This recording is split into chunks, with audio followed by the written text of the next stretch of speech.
Committee will come to order. Even the photography crew can come to order as well. Without objection, the chair is authorized to declare a recess of the committee at any time. This hearing is titled the Federal Reserve Semi-Annual Monetary Policy Report. Not the most inventive title, but traditional. We call Humphrey Hawkins. Without objection, all members will have 5 legislative days within which to submit extraneous materials to the chair for inclusion in the record. I will note at the outset that this hearing has a hard stop at 1 p.m., which we will strictly observe. The chair would further announce to committee members that the chair's intention is in the second week we return in July, we'll have a markup, and that markup will include 2 important bills. One is giving digital assets a market structure and federal regulatory remit, and the second is a federal stablecoin regime. It is the intention of the chair to have that as 2 pieces of our committee markup in the second week we return in July. I now recognize myself for 4 minutes to give an opening statement. Thank you, Chairman Powell, for joining us today. Inflation remains broad-based and persistent, 2 troubling trends the Fed expects will continue. As you said last week, the process of getting inflation back to 2% is a long way to go. So even though the Federal Open Market Committee did not recommend a rate increase at last week's meeting, it's fair to say that the Fed will continue to make additional increases in the months ahead. We'd like to hear your thinking on those matters. As the FOMC again pointed out last week, the labor market still appears tight, with Fed policymakers projecting a rise in an unemployment rate to a still low 4.1% at the end of the year. Despite pressure from the left, the Federal Reserve must remain committed to eliminating this stealth tax on American workers and families, and I urge you to continue that resolve. A few weeks ago, Congress took the first step toward getting our fiscal house in order through the Fiscal Responsibility Act. Republicans will continue fighting for sensible spending reductions to combat inflation. This stands in stark contrast to Democrats' spending spree that poured nearly $2 trillion into a supply-constrained economy that was already flush with trillions of savings provided by earlier bipartisan COVID rescue efforts. And after keeping interest rates too low for too long, the Fed was slow to address the problem. In a stunning about-face, the Fed then raised interest rates by 5 percentage points in a little over a year, the fastest spike in modern history. This approach introduced accelerated interest rate risk for which companies, workers, and families across the country were not prepared. The bank runs we saw earlier this year are an example of the consequences. Now, we're told these runs represent a systemic threat to the stability of our financial system. Add in the commercial real estate exposure facing financial institutions, and it becomes very easy to understand the mounting anxiety consumers and job creators share. And I share their anxiety as well. The rapid rise in interest rates, coupled with knock-on effects of the bank failures, have led to signs of a credit crunch across the economy. This would have a damaging impact to consumers and job creators alike. To top it off, Vice Chair for Supervision Michael Barr is undergoing a so-called holistic review of capital requirements. And something interesting that he mentioned in the press even yesterday is a new approach to stress tests that I can't quite understand. If reports are accurate, he's pursuing a massive increase in capital standards for medium and large institutions. This would limit banks' ability to lend money, exacerbating the looming credit crunch and starving families and small businesses the capital they need.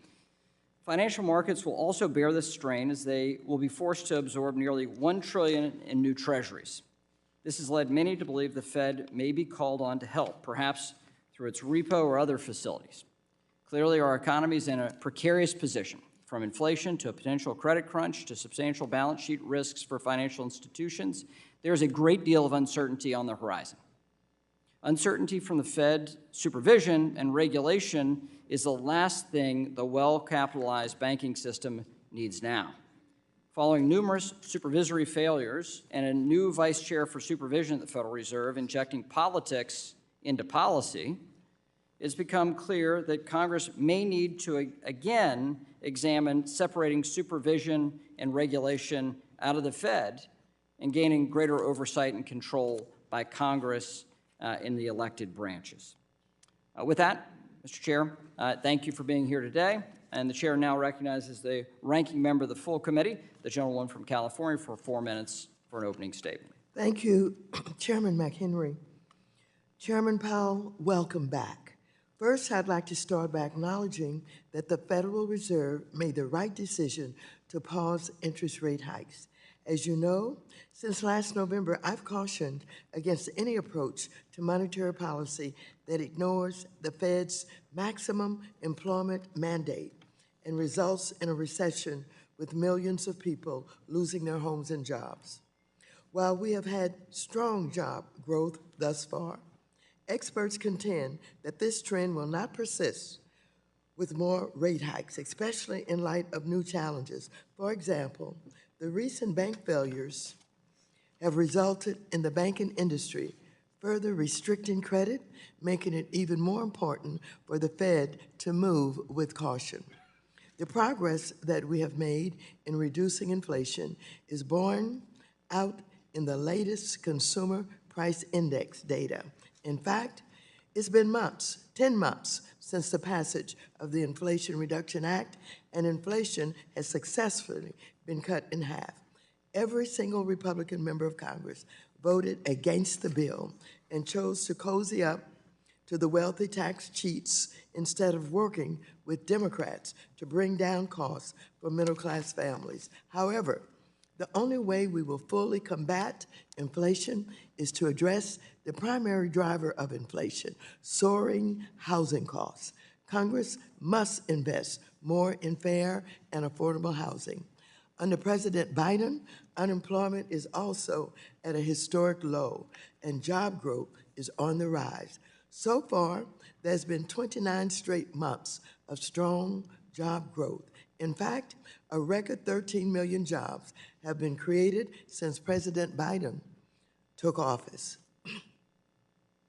Democrats are working to build on this progress and grow the middle class so that everyone can share in this economic growth. Republicans, however, just can't seem to get their house in order on the heels of almost blowing up our economy by forcing a national default. They are now picking a fight over a tiny fee of less than 1% of total housing costs, ignoring the costs home buyers are paying with 7% interest rates, appraisal fees, and title insurance. Instead, they're fighting about gas stoves. In fact, just a week ago, Republican disarray got so bad that it halted business on the House floor for the first time in 20 years.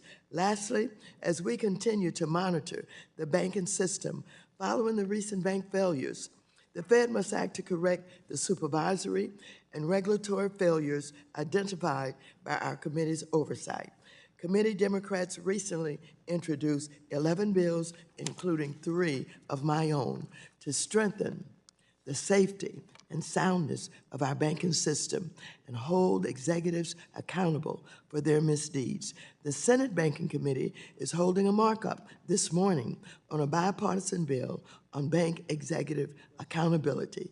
So I urge Chair McHenry to join us in advancing sensible reforms to strengthen our nation's banking system. With that, I yield back. Generally yields back. I now recognize the Mr. Barr, Chairman of the Subcommittee on Financial Institutions and Monetary Policy, for 1 minute. We expect proposals from the Fed's Vice Chairman for Supervision that could increase capital for financial institutions as much as 20%. Our already well-capitalized banks withstood the COVID shock and severe Fed stress tests as the economy is facing headwinds from the Fed's own rapid rate hikes. Now is not the time to be engineering massive new regulatory changes or hindering regional banks, which have already been under stress. New onerous one-size-fits-all regulation by the Fed needs proper vetting and transparency. I would ask you today to commit to providing us with analysis done so far by the Fed on the Vice Chair's new proposals. I also respectfully ask that the chairman revisit Section 1107A1 of the Dodd-Frank Act to observe that the vice chairman for supervision is authorized only to develop recommendations for the board and oversee supervision and regulation. The law does not give the vice chair special abilities to unilaterally write his own preferred regulations. It does not say that the vice chair should unilaterally write public-facing book reports on bank failures or results of climate scenario experiments. Consensus is paramount. Gentlemen, time has Yield back. expired. We'll now recognize the Subcommittee Chair on Financial Institutions and Monetary Policy, Mr. Foster, for 1 minute. Thank you, Chair McHenry, and to Mr. Powell for being here today. In the wake of what seem to be endless novel problems and disruption, I believe the Fed and Congress have done a reasonable job given the cards that we've been dealt. And indeed, it looks like the widely anticipated recession from the endgame of COVID disruptions, if it occurs at all, will continue to be more of a soft landing than a disaster for our economy. Well, there is certainly more work to be done, but in the immediate term, we can reflect with satisfaction on the historically low unemployment, 11 straight months of slowing inflation since the passage of the Inflation Reduction Act. However, I recognize that the necessary monetary policies put forth to combat inflation have not been without stress, including on the fraction of our banks that chose to ignore the Fed's clear forward guidance on that interest rate hikes were in the pipeline. We on this committee remain committed to alleviating the financial stress for everyday Americans to pay rent and get food on the table. I look forward to discussing how recent policies have performed and what else we should do going forward to ensure a strong economic rebound. Thank you, and I yield back. Today, we welcome the testimony of the Honorable Jerome H. Powell, Chair of the Board of Governors of the Federal Reserve System. Chair Powell, we thank you for your time and being here. We'll recognize you for 5 minutes to give an oral presentation of your written testimony. Without objection, your written testimony will be made a part of the record. Chairman Powell, you're recognized. Thank you, Chairman McHenry, Ranking Member Waters, and other members of the committee. I appreciate the opportunity to present the Federal Reserve's semi-annual monetary policy report. Chairman Powell, if you'll pull the mic closer. Thanks. We at the Fed remain squarely focused on our dual mandate to promote maximum employment and stable prices for the American people. My colleagues and I understand the hardship that high inflation is causing, and we remain strongly committed to bringing inflation back down to our 2% goal. Price stability is the responsibility of the Federal Reserve, and without it, the economy does not work for anyone. In particular, without price stability, we will not achieve a sustained period of strong labor market conditions that benefit all. I will review the current economic situation before turning to monetary policy. The U.S. economy slowed significantly last year, and recent indicators suggest that economic activity has continued to expand at a modest pace. Although growth in consumer spending has picked up this year, activity in the housing sector remains weak, largely reflecting higher mortgage rates. Higher interest rates and slower output growth also appear to be weighing on business fixed investment. The labor market remains very tight. Over the first 5 months of the year, job gains averaged a robust 314,000 jobs per month. The unemployment rate moved up but remained low in May at 3.7%. There are some signs that supply and demand in the labor market are coming into better balance. The labor force participation rate has moved up in recent months, particularly for individuals aged 25 to 54. Nominal wage growth has shown some signs of easing, and job vacancies have declined so far this year. While the jobs to workers gap has narrowed, labor demand still substantially exceeds the supply of available workers. Inflation remains well above our longer-run goal of 2%. Over the 12 months ending in April, total personal consumption expenditures prices rose 4.4%. Excluding the volatile food and energy categories, core PCE prices rose 4.7%. In May, the 12-month change in the CPI came in at 4.0%, and the change in the core CPI was 5.3%. Inflation has moderated somewhat since the middle of last year. Nonetheless, inflation pressures continue to run high, and the process of getting inflation back down to 2% has a long way to go. Despite elevated inflation, longer-term inflation expectations appear to remain well anchored, as reflected in a broad range of surveys of households, businesses, and forecasters, as well as measures from financial markets.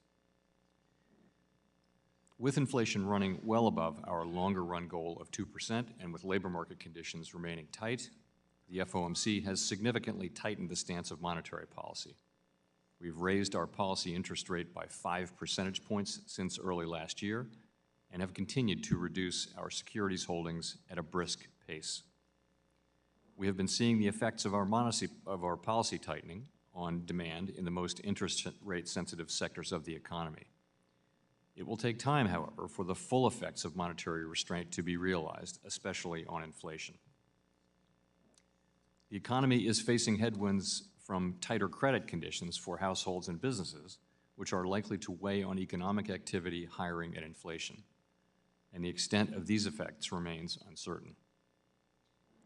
In light of how far we have come in tightening policy, the uncertain lags with which monetary policy affects the economy, and potential headwinds from credit tightening, the FOMC decided last week to maintain the target range for the federal funds rate at 5 to 5.25% and to continue the process of significantly reducing our securities holdings. Nearly all FOMC participants expect that it will be appropriate to raise interest rates somewhat further by the end of the year. But at last week's meeting, considering how far and how fast we've moved, we judged it prudent to hold the target range steady to allow the committee to assess additional information and its implications for monetary policy.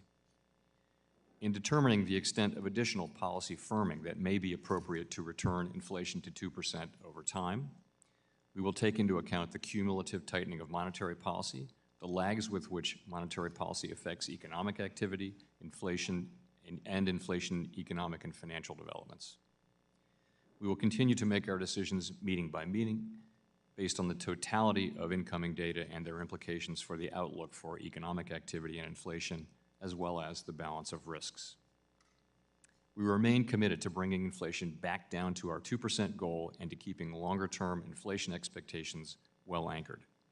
Reducing inflation is likely to require a period of below-trend growth and some softening in labor market conditions. Restoring price stability, again, is essential to set the stage for achieving maximum employment and stable prices over the longer run.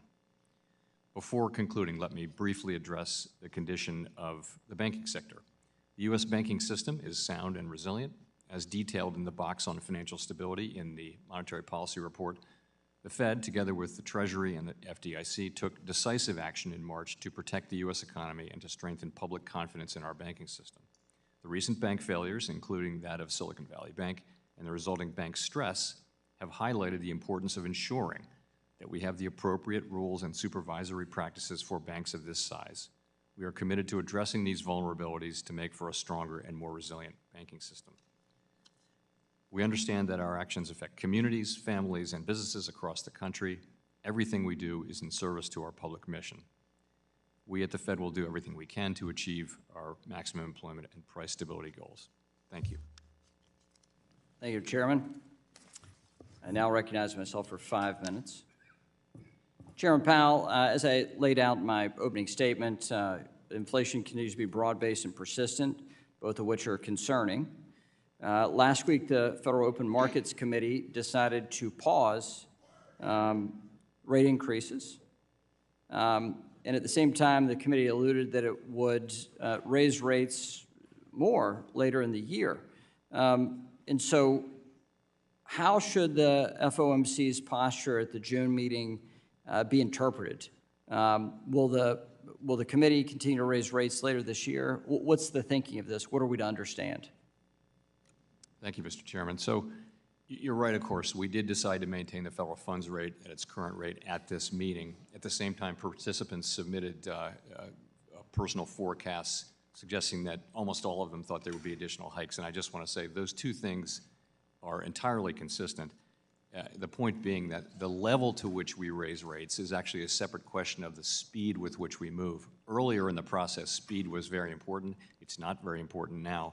The sense of the summary of economic projections and the decision really is just that, given how far we've come, it may make sense to move rates higher, but to do so at a more moderate pace. That's really it. You know, We were at 75 basis points for several meetings, then we were at 50 basis points, then 50 basis points, 25 basis points at 3 consecutive meetings, and now we're moderating that pace, much as you might do if you were to be driving 75 miles an hour on the highway, then 50 miles an hour on a local highway, and then as you get closer to your destination, as you try to find that destination, you slow down even further. Okay. So it is more data is necessary for the Fed to make these decisions, and that's one interpretation, but thank you for a broader view there. I also want a broader view on this question of the vice chair for supervision is performing his own personal holistic review of the Fed's regulatory framework for bank capital and liquidity. In an interview yesterday, he discussed some version of a new type of stress test even, striking complete confusion in his description of it. And at the same time, we have testimony from you, even from the vice chair of supervision, saying that we have a sound banking system that is well capitalized.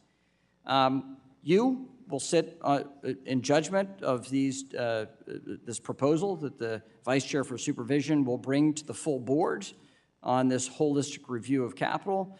There are a lot of discussions about the amount of capital he's talking about, the concern that this is pro-cyclical at a time where our economy with higher rates is, you're measuring what's happening in the broader economy, and at the same time, we're going to have a major piece of capital required by financial institutions, which will further restrict lending. So how can you tell us to think about that, given your seat on the Open Markets Committee and as a Fed governor? How would you interpret that?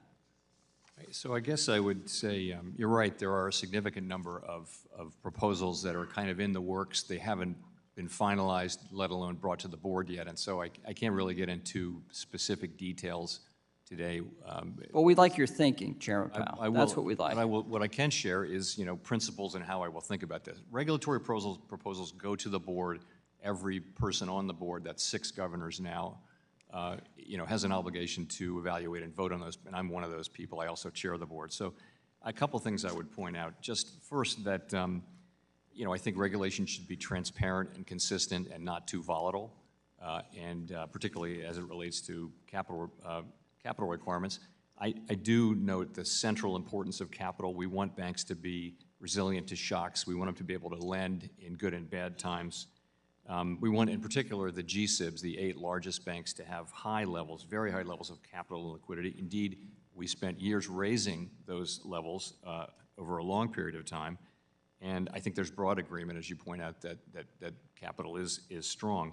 And, the question there will be what sorts of increases will be justified. That's what we'll be looking at. The other thing is to point out the trade-off between higher capital. The benefit of it, of course, is to have stronger banks that can lend and maybe survive more kinds of crisis environments. But, there are costs as well. And I think it's going to be, as always, a question of weighing and balancing those costs. And that's what I'll be thinking about. The last thing I'll say about that is just we benefit from having banks of all different shapes and sizes in our system, and we want to be careful not to regulate the smaller banks to the point where really their business models are challenged for all but the largest banks. Well, this committee would expect to see a quantitative analysis of whatever the capital charge is going to be. We would expect that from the Fed, as we do from other regulators. With that, we'll now recognize the ranking member of the full committee, Ms. Waters, for 5 minutes. Thank you very much.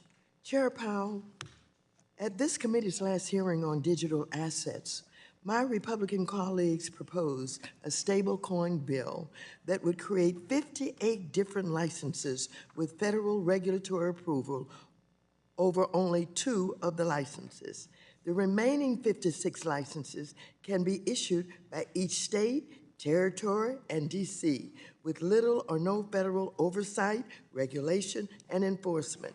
This proposal takes state preemption into a whole new level.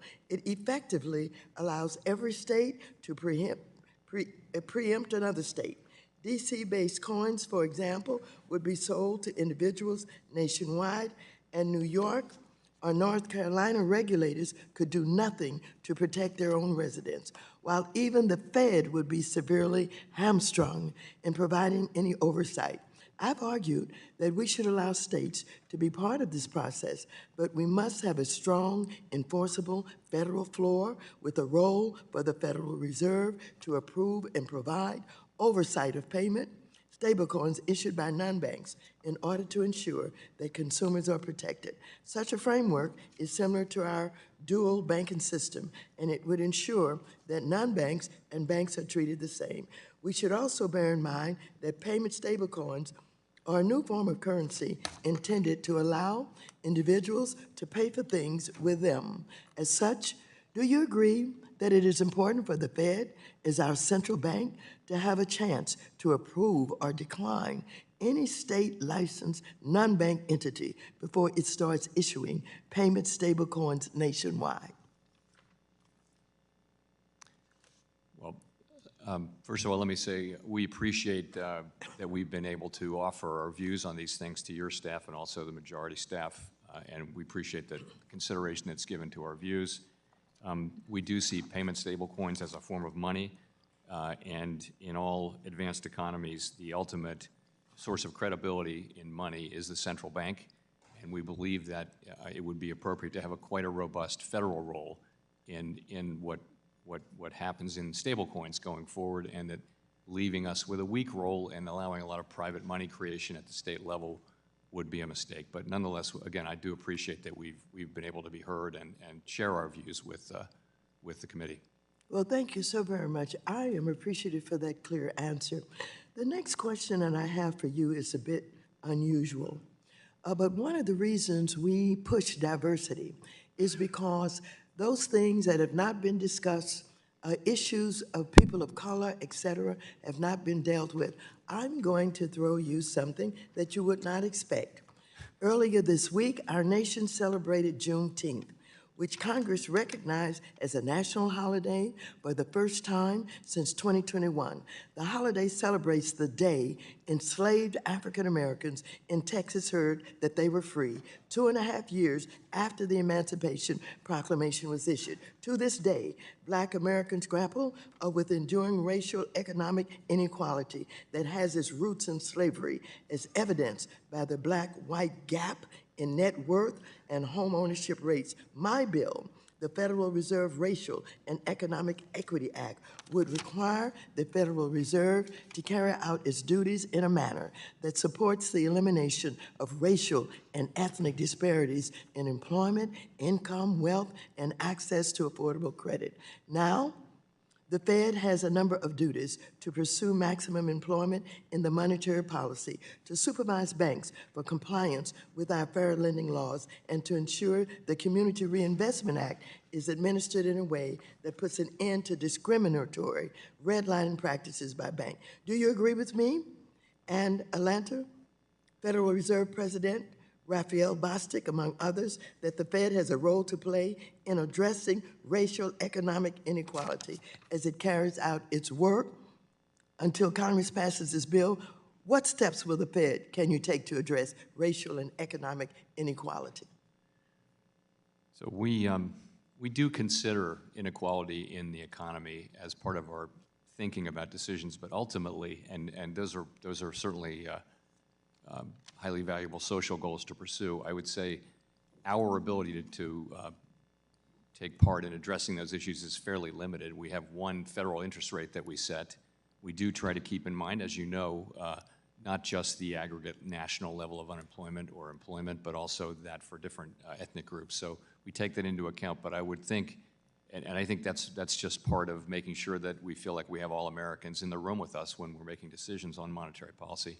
I will say, though, I think other agencies are better suited to address these deep issues. Thank you. We must have this continued discussion on racial equality. I yield back. The lady yields back. We'll now go to the Vice Chair, Mr. Hill of Arkansas, for 5 minutes. I thank the Chairman of the committee, and Chairman Powell, great to have you back before the committee. And this morning, you've reiterated, and certainly Vice Chair Barr has reiterated a number of times, that the banking industry here in the United States is well capitalized. And in fact, capital levels have remained robust despite COVID-19, with a 20% plus unemployment rate increase and a 9% output gap. They've remained stable through government shutdowns. They've remained stable through severe stress testing. And maybe more importantly, just in the last few months, since the first week of March, you've seen strong capital come into play as we've grappled with the reality of a 40-year increase in short-term interest rates and that impact on banks. But as the chairman said, Michael Barr continues to say he wants to increase capital requirements on certain financial institutions. And in March, you testified that you said, I will do everything I can possibly do to bring people together, meaning on the Board of Governors, in consensus and have a capital framework that could be broadly supported. So to what extent have you and the other governors been involved in this so-called holistic review by Vice Chair Barr? Has he briefed the other members of the Board of Governors thus far?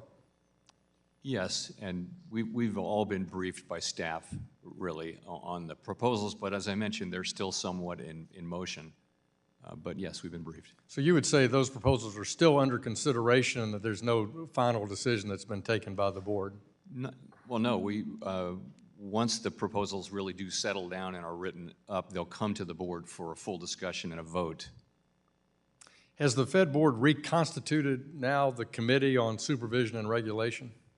The membership of it? Oh, who's on that committee now? So that committee is chaired by Vice Chair Barr, and it also includes Governor Jefferson, and it includes Governor Bowman.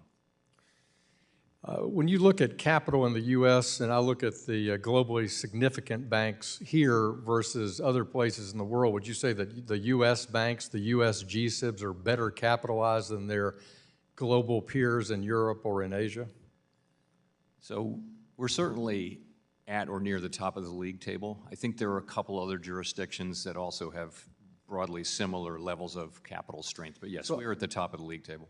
I looked at it this morning, and U.S. G-SIBs have 11.3% capital without any kind of modification compared to their European competitors at only 9.9%. So would you say that we're better capitalized than the European banks, the European G-SIBs? I hate to call out the other jurisdictions, but I would say our banks are very strongly capitalized and also competing quite successfully globally outside the United States. Yeah, I agree, and I think we've strengthened capital, we've strengthened our supervision, notwithstanding the problems that we saw this spring, which we've talked about ad nauseum here. But that capital standard does make American banks, I think, stand out. And wouldn't Basel, the so-called Basel III holistic reforms, wouldn't it be better if the European banks did a holistic review and actually got their capital up to American standards? So I think they are bound by the same, no one's bound by these, but they have agreed to follow the same standards, and I think they're going through the same process we're going through. Same topic, are the FDIC supervisory process and the OCC supervisors, are they involved and engaged with Vice Chair Barr in looking at this, quote, holistic review of capital adequacy? I think, in other words, are they providing their input to the Vice Chair for supervision in their own views on this topic? on the regulatory proposals that are relevant to them, yes. I think on the capital proposals, yes, I believe so. And you made a comment a minute ago, I think, to Chairman McHenry's questions about that you'd like to see rules and supervisory rules consistent over time. And I think that's frustrating here. We see change in administration. Sometimes we see change in rules, which is, I think, frustrating to the private sector and to market participants. I note that the Biden administration says that the Financial Stability Oversight Board should now base their decisions on size as opposed to activities. And for several years now, we've had an activities designation and a cost-benefit analysis. Do you think the activities designation gives supervisors more discretion at FSOC to select who should be deemed under their supervision?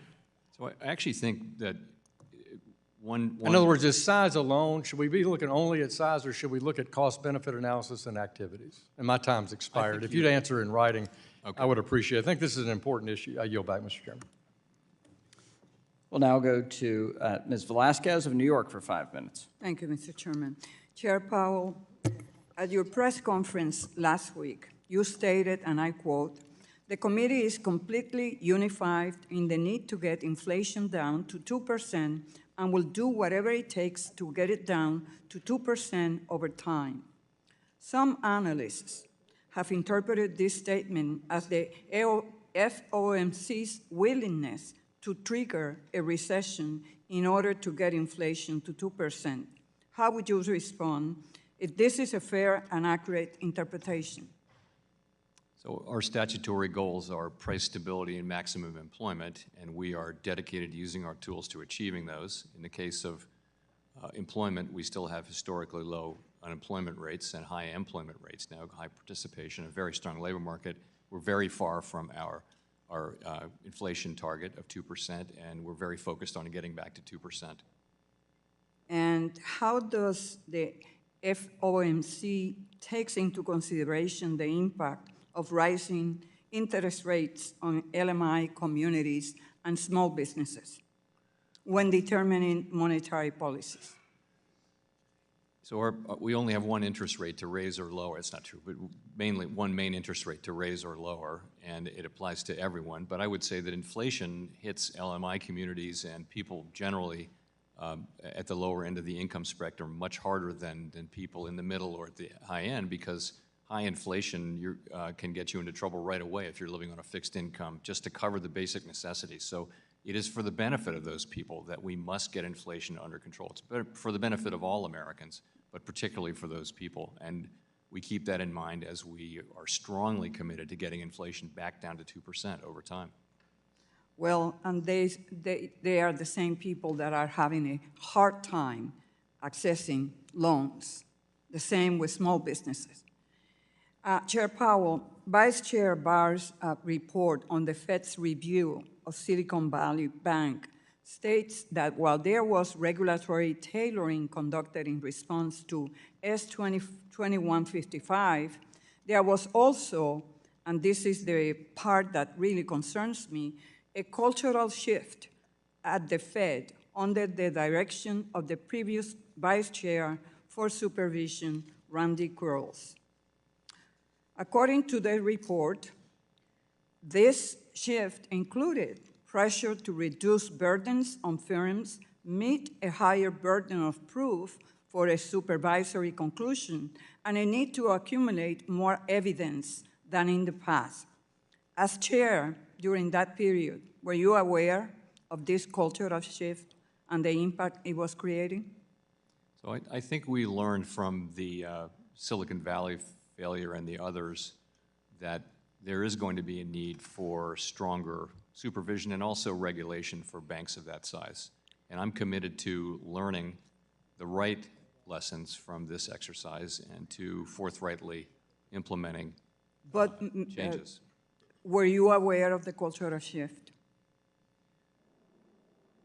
So I can't really characterize it that way. Certainly, I was aware that we were trying to avoid excessive regulatory burden. That so is you always disagree an with Chair Barr's report in that respect? I'm sure that the people who wrote the report were accurately reporting what they heard from back in the day. How often were you meeting with Vice Chair Quarles?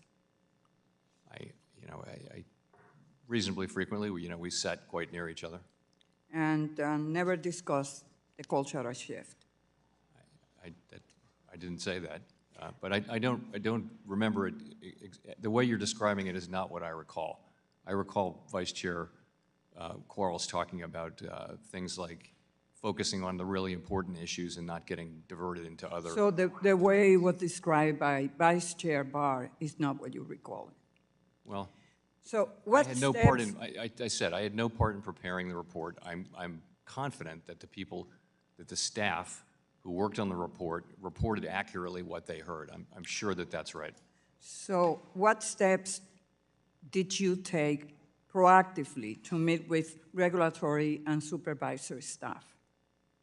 Well, I think we're taking significant steps now. We're, as you know, under Vice Chair Barr's leadership, we're looking carefully at these events and asking ourselves, what do we need to do with supervision? And I think there is a point to be made that There are situations in which we need to be more forceful and more proactive. Not in all situations, but in some.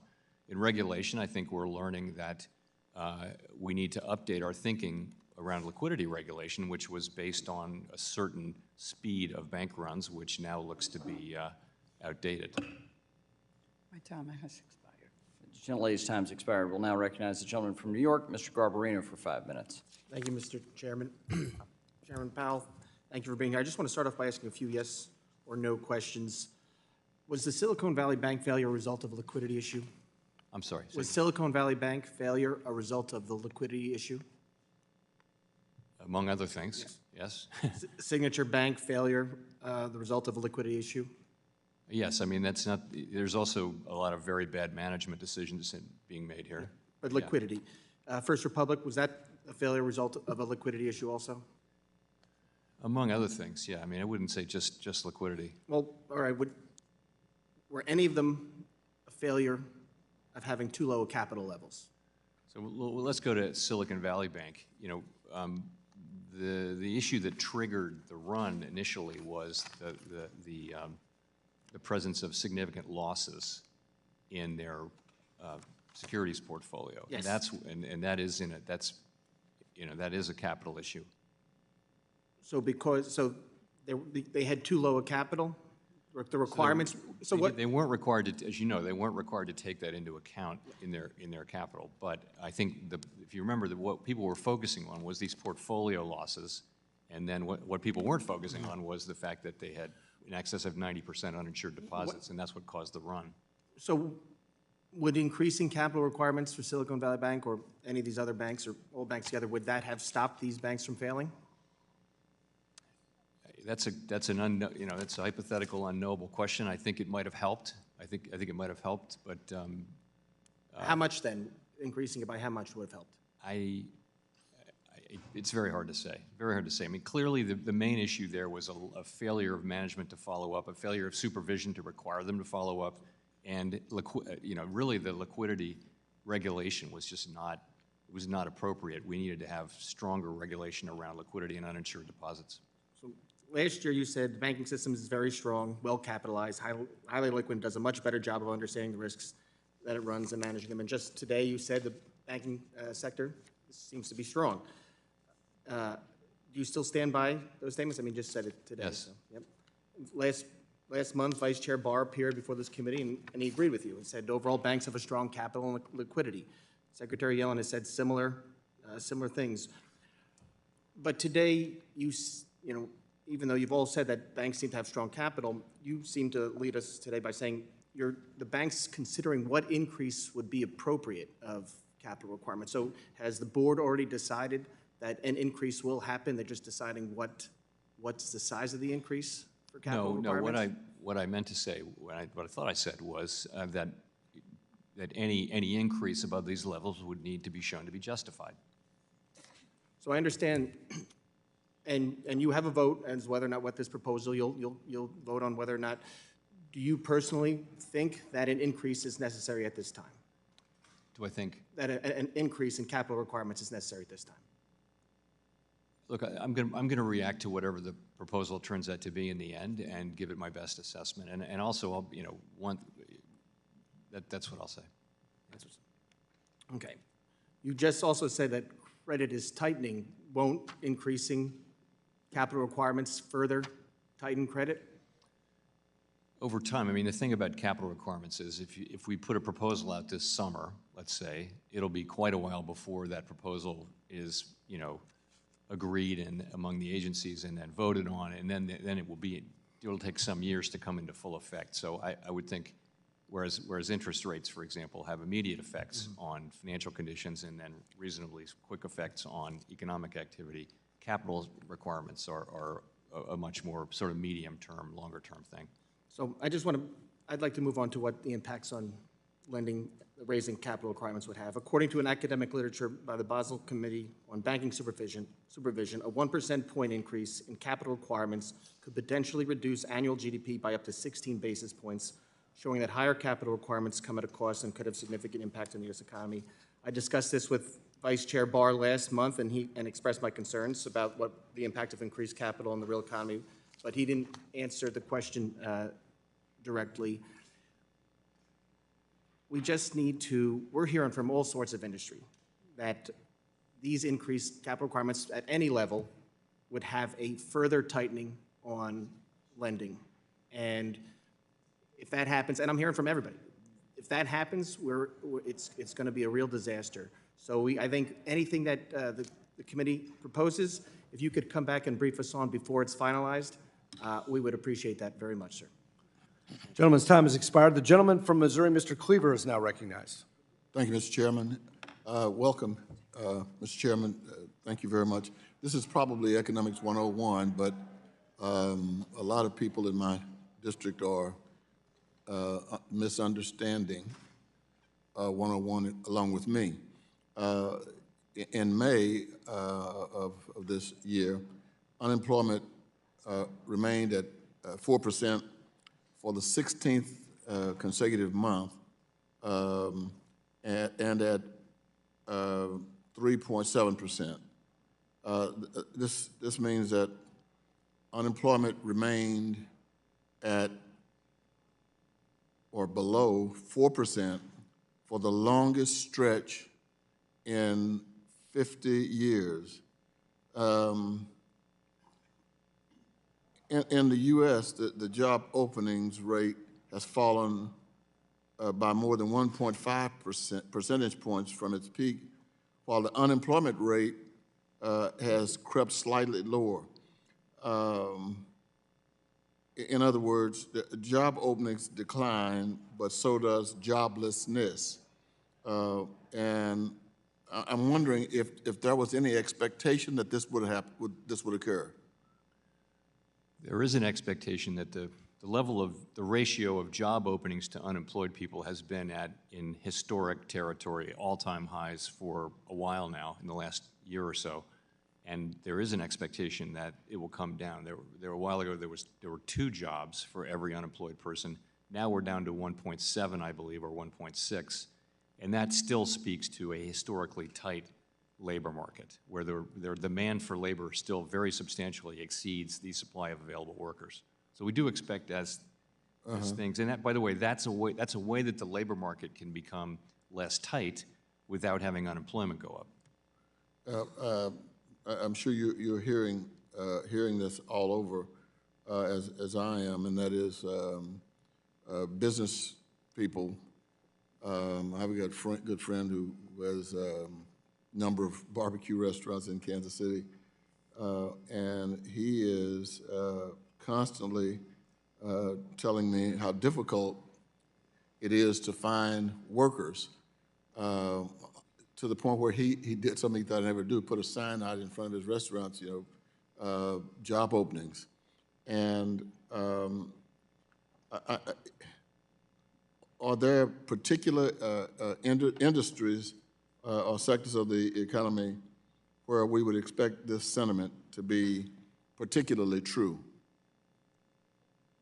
No, and that is right. That is, there's still a significant labor shortage. The surveys at the aggregate level show that it's not as bad as it was 2 years ago. So gradually, businesses are reporting that they're having better able to find workers. Workers are reporting that they're not quitting their jobs as much as they were. That's a really good sign of how tight a labor market is how much people feel free to quit their jobs voluntarily. So those things are all suggesting a gradual cooling and a gradually getting supply and demand back into alignment, but we're not there yet. We still have a significant excess of demand over supply. Are we also finding that well, I know in Missouri, that in spite of the fact that there is some, jelly-like movement with the economy, people are still willing to go, in our community, still willing to go out and buy homes. I mean, we're not having difficulty in terms of people going out getting loans, even with the interest rates rising. If all of this continues, if the consumers are constantly paying whatever the interest rates might be, are we going to get stuck just continually going up? Well, no, I don't think so. So in housing in particular, there is housing sector nationally has flattened out and maybe ticked up a little bit, but at a much lower level from where it was, with rates as high as they are. So supply and demand there are getting back into alignment. And I do think that, housing inflation is set to come down as we move forward.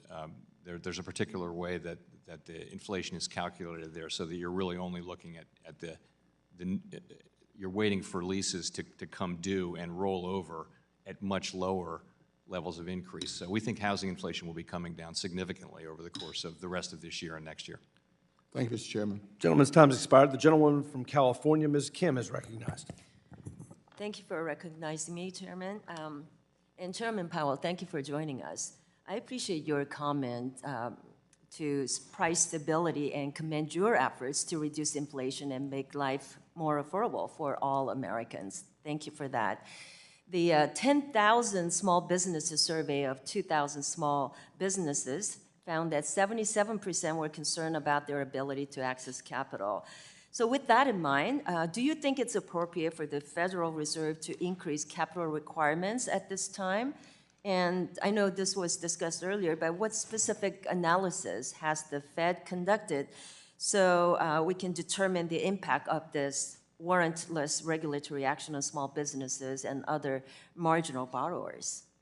So with capital standards, it's always a trade-off. The more capital means a more stable, more sound, more resilient banking system, but it also at the margin can mean a little bit less credit availability, and also the price of credit can be affected. And there's no perfect way to assess that balance.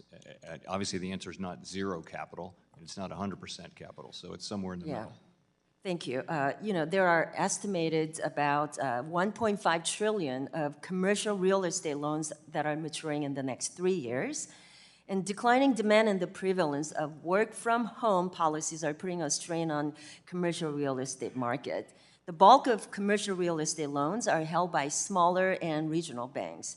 So is the Fed thinking about policies that could provide time for commercial real estate loans to be refinanced? And could an increase in capital requirements reduce liquidity in the commercial real estate loan market? We're very focused on the commercial real estate situation. You're right, of course, that a good portion of the commercial real estate loans are held in smaller banks. And supervisors are very much engaged with those banks, and it's particularly banks that have a high concentration. That's what we look for among the smaller banks, and there are some of those, but there's a playbook for working your way, working your way out of these loans, and it's particularly in the office sector where work from home is still a pretty material factor in some areas, as you know. Thank you. So the next question has to do with the board process and procedures. What are those procedures that govern consideration and potential adoption of matters like the proposals that Vice Chair Barr is about to present to the board? So on regulation, as opposed to supervision, on regulation, the Board of Governors votes on regulatory proposals, and it's a majority vote. We now have 6 voters, so when there is a proposal, it will be briefed carefully, and then we will have we'll have a meeting, or it can be done actually virtually, and probably will be that way, as most of our meetings are, and then we have a vote.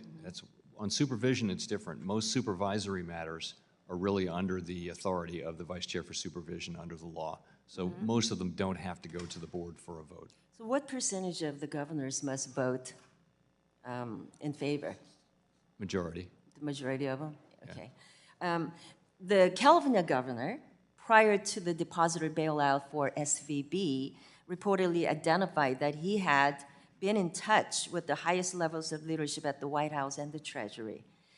The governor also, on Sunday, March 12, when the bailout was announced, issued his own statement praising that action. There have also been reports that the governor and his wife, with respect to their business and perhaps other interests, may have had depository interest in SVB. So when the Reserve Federal Reserve Board, the FDIC Board, and Secretary Yellen, in consultation with the President, recommended invoking the systemic risk exception for SVB, and then decided to provide blanket insurance even on uninsured balances. Did the Fed or any others, to your knowledge, perform any conflict of interest due diligence?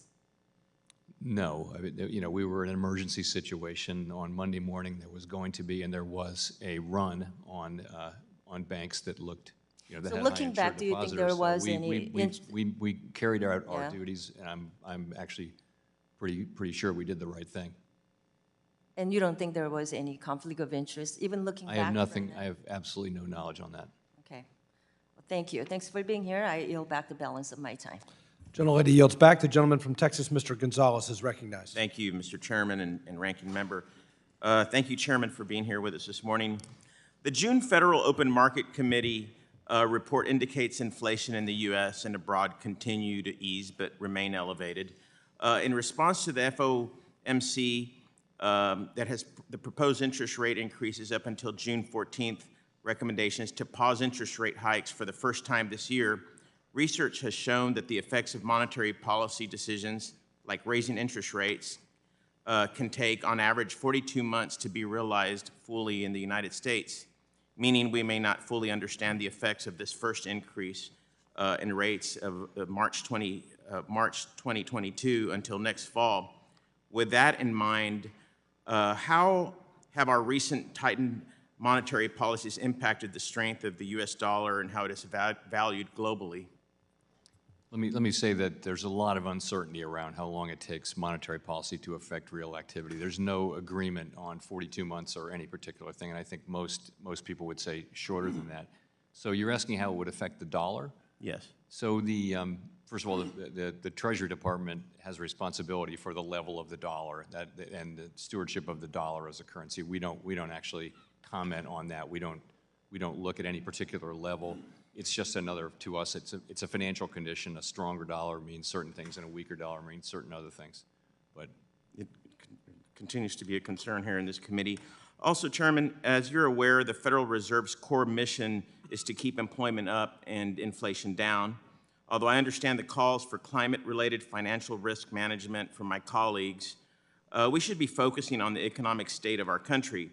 The credit of the U.S. dollar is at jeopardy, and as you know, we've had global pressure recently, and we need to be sending a clear message that the world can rely on the full faith and credit of the United States dollar. We should be focusing on mitigating the calls to reduce dependency of the U.S. dollar. Monetary policy changes implemented in the U.S. are likely to cause a ripple effect throughout the global economy. With that said, would you agree that monetary policies to directly address climate change should be made by Congress and not the Federal Reserve, and implementing monetary policies and supervisory tools to exclude energy leaders from capital and financial institutions would have a grave impact on local, state, federal, and even global economies? a strong agreement around the fact that we have quite a narrow role in climate change, and really the important decisions about climate change need to be made by elected people, not by the Fed. Thank you, and I yield back. Gentleman yields back. The gentleman from Florida, Mr. Donalds, is recognized. Thank you, Mr. Chairman. Chairman Powell, thank you for being here. Really appreciate you being here. Look, I got to say, first of all, it was good to hear from the other side of the aisle that the Federal Reserve should not even be engaging in using its tools with respect to climate change or climate mitigation or whatever the case might be. The Fed, you guys have a big enough job as is. Adding anything like that to your job, I think will be wholly detrimental to the American economy. So I, for one, this morning am glad to hear that coming from the other side of the aisle. You've had a couple questions already on capital, bank capital, et cetera. Look, some of the current views are that continuous raises of bank capital will increase costs to our economy anywhere from $50 to $200 billion. What's your view of the current desire or mode of Vice Chair Barr to fully implement the Basel III capital standards?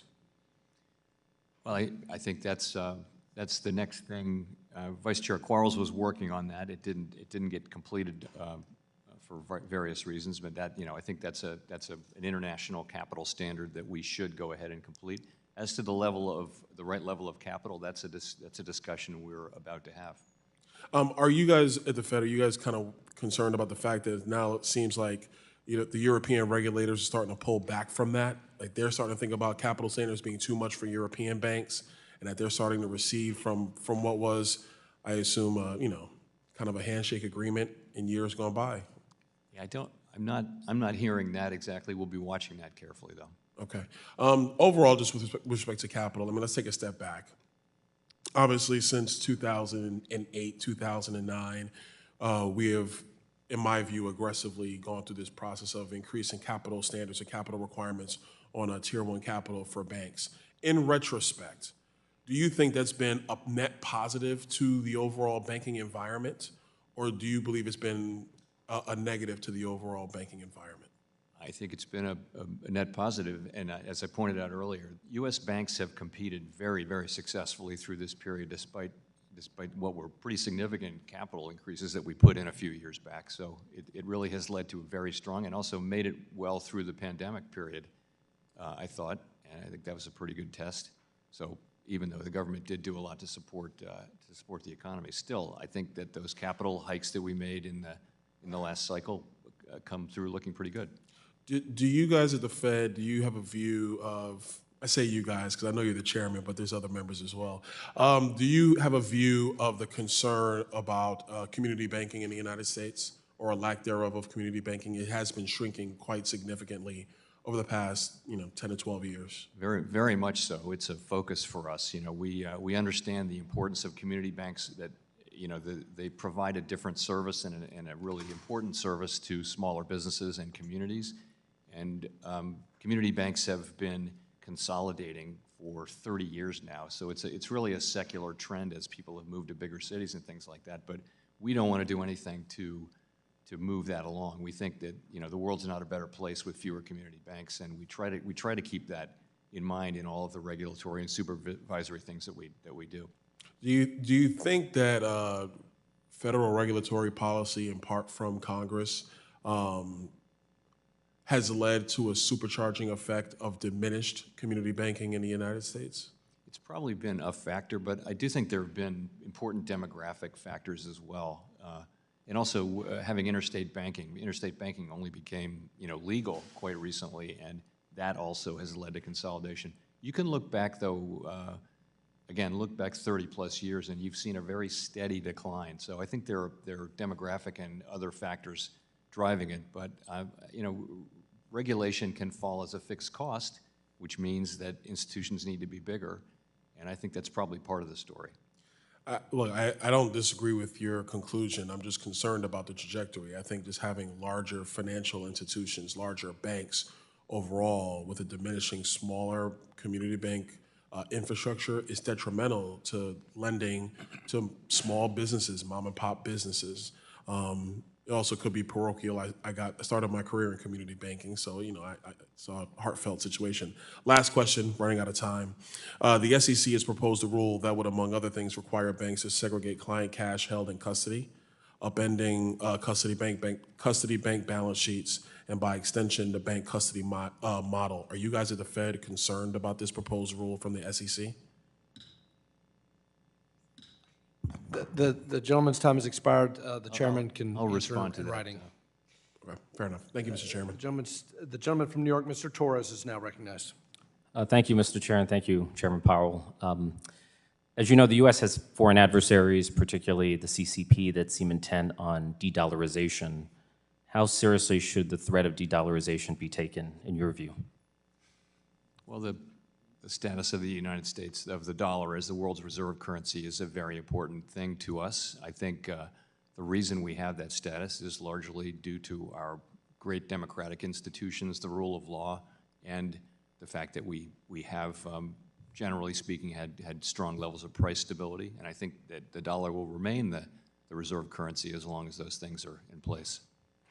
Well, I want to explore that answer, because commentators often speak of the dollar as the world's reserve currency as the cause of America's economic dominance. Do you think of it as the cause of America's economic dominance or as a consequence of it? To me, it's more of a consequence. And also, there tends to be an equilibrium where one currency becomes the accepted global standard, and that has been the dollar for some time, and I expect that it will be for some time, continue to be. It's often said that the Fed has a dual mandate of maximum employment and price stability. Do you view these mandates as equally binding upon the Fed, or does one supersede the other? They are perfectly equal under the law. And I'm curious to know what it means in practice to have a 2% inflation target. The latest pause notwithstanding, does it mean the Federal Reserve will continue raising interest rates until the 2% target is reached, even if doing so comes at the expense of maximum employment as well as financial stability? No, it doesn't mean that. It does not. So the way we think about it is most of the time the two goals are aligned in the sense that if you're achieving one, you're achieving the other, and if you're a little bit off, the other one, they move in the same direction. Today's situation is unusual in that we are overachieving, in effect, the maximum employment goal, but we are far from achieving the inflation goal. So in our system, we have a constitutional document, and what it says is that when that's the case, you look at how far you are from the goal, and you look at the speed with which you would move back to the goal. And so that would tell you today that we should focus heavily on inflation, but as it becomes closer, as the two things become more aligned, then they go back into perfect equality under the law. So the Fed engages in a delicate balancing act between employment and inflation. Yes. To what extent do you factor in financial stability, safety, and soundness when raising interest rates? So you're right. We do have a financial stability mandate, but we try to. Well, you have a financial stability mandate with respect to your role as a bank regulator. But when it comes to also just generally, we're the lender of last resort. Central banks were originally created to support the financial system in times of stress and to make sure that you don't get into times of stress. So I would say that, sorry, what was your question before that? It was, to what extent do you factor in safety and soundness when setting interest rates? Sorry. So we really try hard to use our financial stability tools for financial stability purposes and our monetary policy tools for monetary purposes. The reality on the ground is much messier than that. They're very much entangled, and one affects the other. So the separation is not at all perfect. But we do think of these as separate things with separate tools. Do you think that the Silicon Valley bank failure revealed a deeper tension between the safety and soundness mandate of the Fed as a bank regulator and the mandate of the Fed as a administrator of monetary policy? Or? I would say no, and I'll tell you why. Interest rate risk is one of the most basic banking risks. We supervise for it. Overwhelmingly, U.S. banks did manage their interest rate risk. Silicon Valley Bank didn't, and even though we were, the supervisors were pointing that out to them, they just didn't take, the bank didn't take action quickly enough. So I would have thought that you can say that it was interest rate hikes that caused portfolio losses, but it was management that failed to hedge against those losses and failed to hold appropriate liquidity. In the pre-COVID world, we had the best of both worlds, low unemployment, low inflation for decades. Do you believe that we could return to that best of both worlds, or are high interest rates a new normal in the American economy?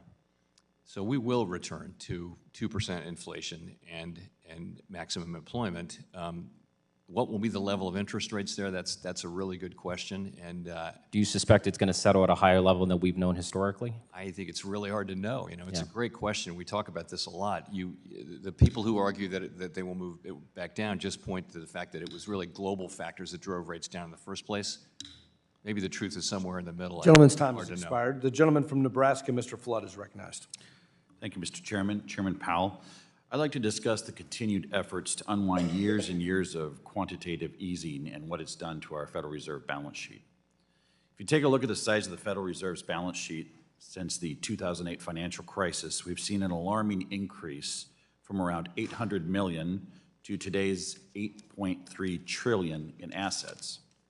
Back in 2018, you did start the work of winding down the balance sheet. You managed to offload roughly $700 billion assets between the beginning of your time as Federal Reserve Chair and August of 2019. The problem was, shortly after your efforts began, we had another major economic shock, the COVID-19 pandemic. That caused the Fed to once again return to quantitative easing as a form of economic relief. Pretty soon, the Federal Reserve's balance sheet had increased another $4 trillion in size. That's how we made it to the balance sheet level that we are at today. I understand you have started working to shed some of the Federal Reserve's balance sheet, and I appreciate the work. That being said, the scale involved here, to me, is startling. My concern, Chairman Powell, is that efforts to shed assets from the Fed's balance sheet have never been anywhere as quick as efforts to build it back up. Our economic cycle does go through recessions from time to time. It's not always boom, but some bust too. If we continue a pattern of rapidly building up the Federal Reserve's balance sheet in bad times and slowly shedding assets in good times, we're going to see the balance sheet grow significantly over time. Chairman Powell, is this a concern of yours? And to pair with that question, long-term, how can we avoid an environment where any effort to unwind the Federal Reserve's balance sheet is undone anytime there's an economic shock? It is a concern, and that's why we are this time the balance sheet roll-off is much faster than it was back in the first episode. We also know more. We hadn't grown our balance sheet like that, and we hadn't shrunk it before. Now we have experience with that. So we are moving back down to a level that will be appropriate for our new framework. By the way, we won't go back to a framework where we were dealing with scarce reserves.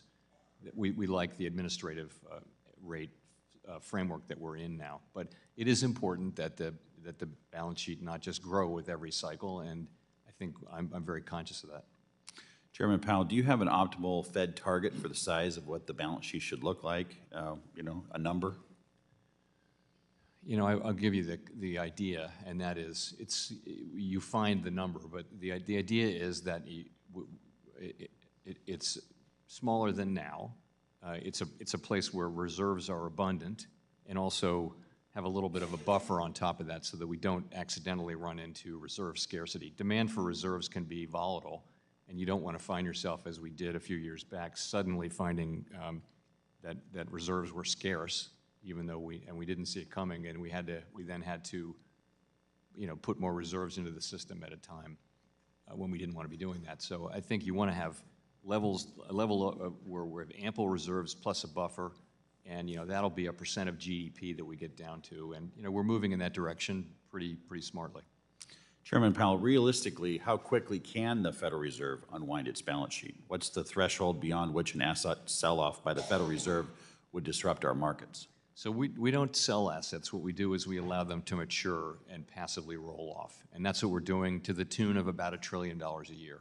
And we're in the middle of that process. Now we will, it's an empirical question. You're going to find a level that is still ample, plus a bit of a buffer, and that's how we're thinking about it. Thank you, Mr. Chairman. I would just reiterate my concern on this issue. I fear that having the Federal Reserve backstop so much of our economy through the holding of treasuries and mortgage-backed securities is not sustainable long-term. Thank you, Chairman. I yield back. Gentleman yields. The gentleman from New York, Mr. Horsford, or Nevada, Mr. Horsford is recognized.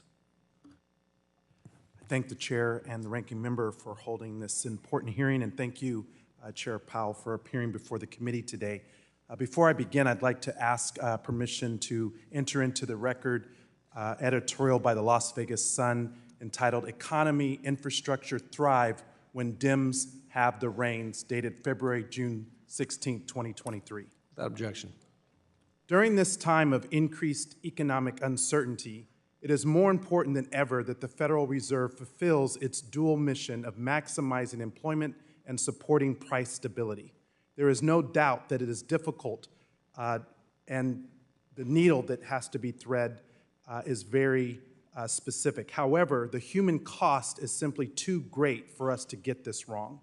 Sometimes we need to be reminded that there are real people behind the economic data, and that the actions taken by both Congress and the Fed have real consequences for everyday Americans. Everyday Americans who want to know that myself and my colleagues are dedicated to creating an economy that actually works for them. which is why I was pleased that last week the Federal Reserve decided to pause your interest rate hikes and take stock of the overall economic picture. Now, don't get me wrong, there's certainly more work ahead of us, but with 13 million jobs added since President Biden took office, we should be rooting for America to succeed and not to fail. The strength of the labor market continues despite the multiple concurrent shocks that continue to reverberate throughout the global economy. And I believe our economy remains resilient thanks to the historic investments that were included in the legislation passed last Congress and signed into law by President Biden. These beneficiaries of these investments were the people, the middle class, not special interest. The bipartisan infrastructure law is creating construction jobs and projects that will help ease supply chain challenges and ensure safer transportation for everyone. President Biden and congressional Democrats are investing in technology that will define the 21st century, components to generate solar and wind energy, semiconductors and electric vehicles that will all be made here in America. Just last week, Treasury Secretary Yellen was before this committee and described how the transformational investments from the Inflation Reduction Act are ushering in a renaissance of domestic manufacturing. These are good-paying jobs, union jobs, that are expanding our production capacity here at home while reducing our reliance on goods imported from abroad. As I indicated in the editorial by my hometown newspaper, the Las Vegas Sun, remarks that annual investments in manufacturing construction has more than doubled its pre-pandemic levels. Furthermore, when we narrow the focus to the region, including Nevada, the U.S. Census Bureau estimates that in just 2 years, private manufacturing construction increased almost tenfold. So if we want to rebuild the American middle class, we must do so from the middle out and by investing in modern infrastructure and modern manufacturing facilities. But this does not mean that everything is improving equally. I've heard time and again from my constituents about the cost of housing being one of their biggest pain points. The Monetary Policy Report points out that housing services prices have risen a shocking 8.5% over the 12-month period ending in April, and in my district, it's even worse. So, Chair Powell, at a time where it has become increasingly difficult for working Nevadans to purchase a home, I worry that rising mortgage rates will put working families even further behind on accessing the wealth and equity that a house provides.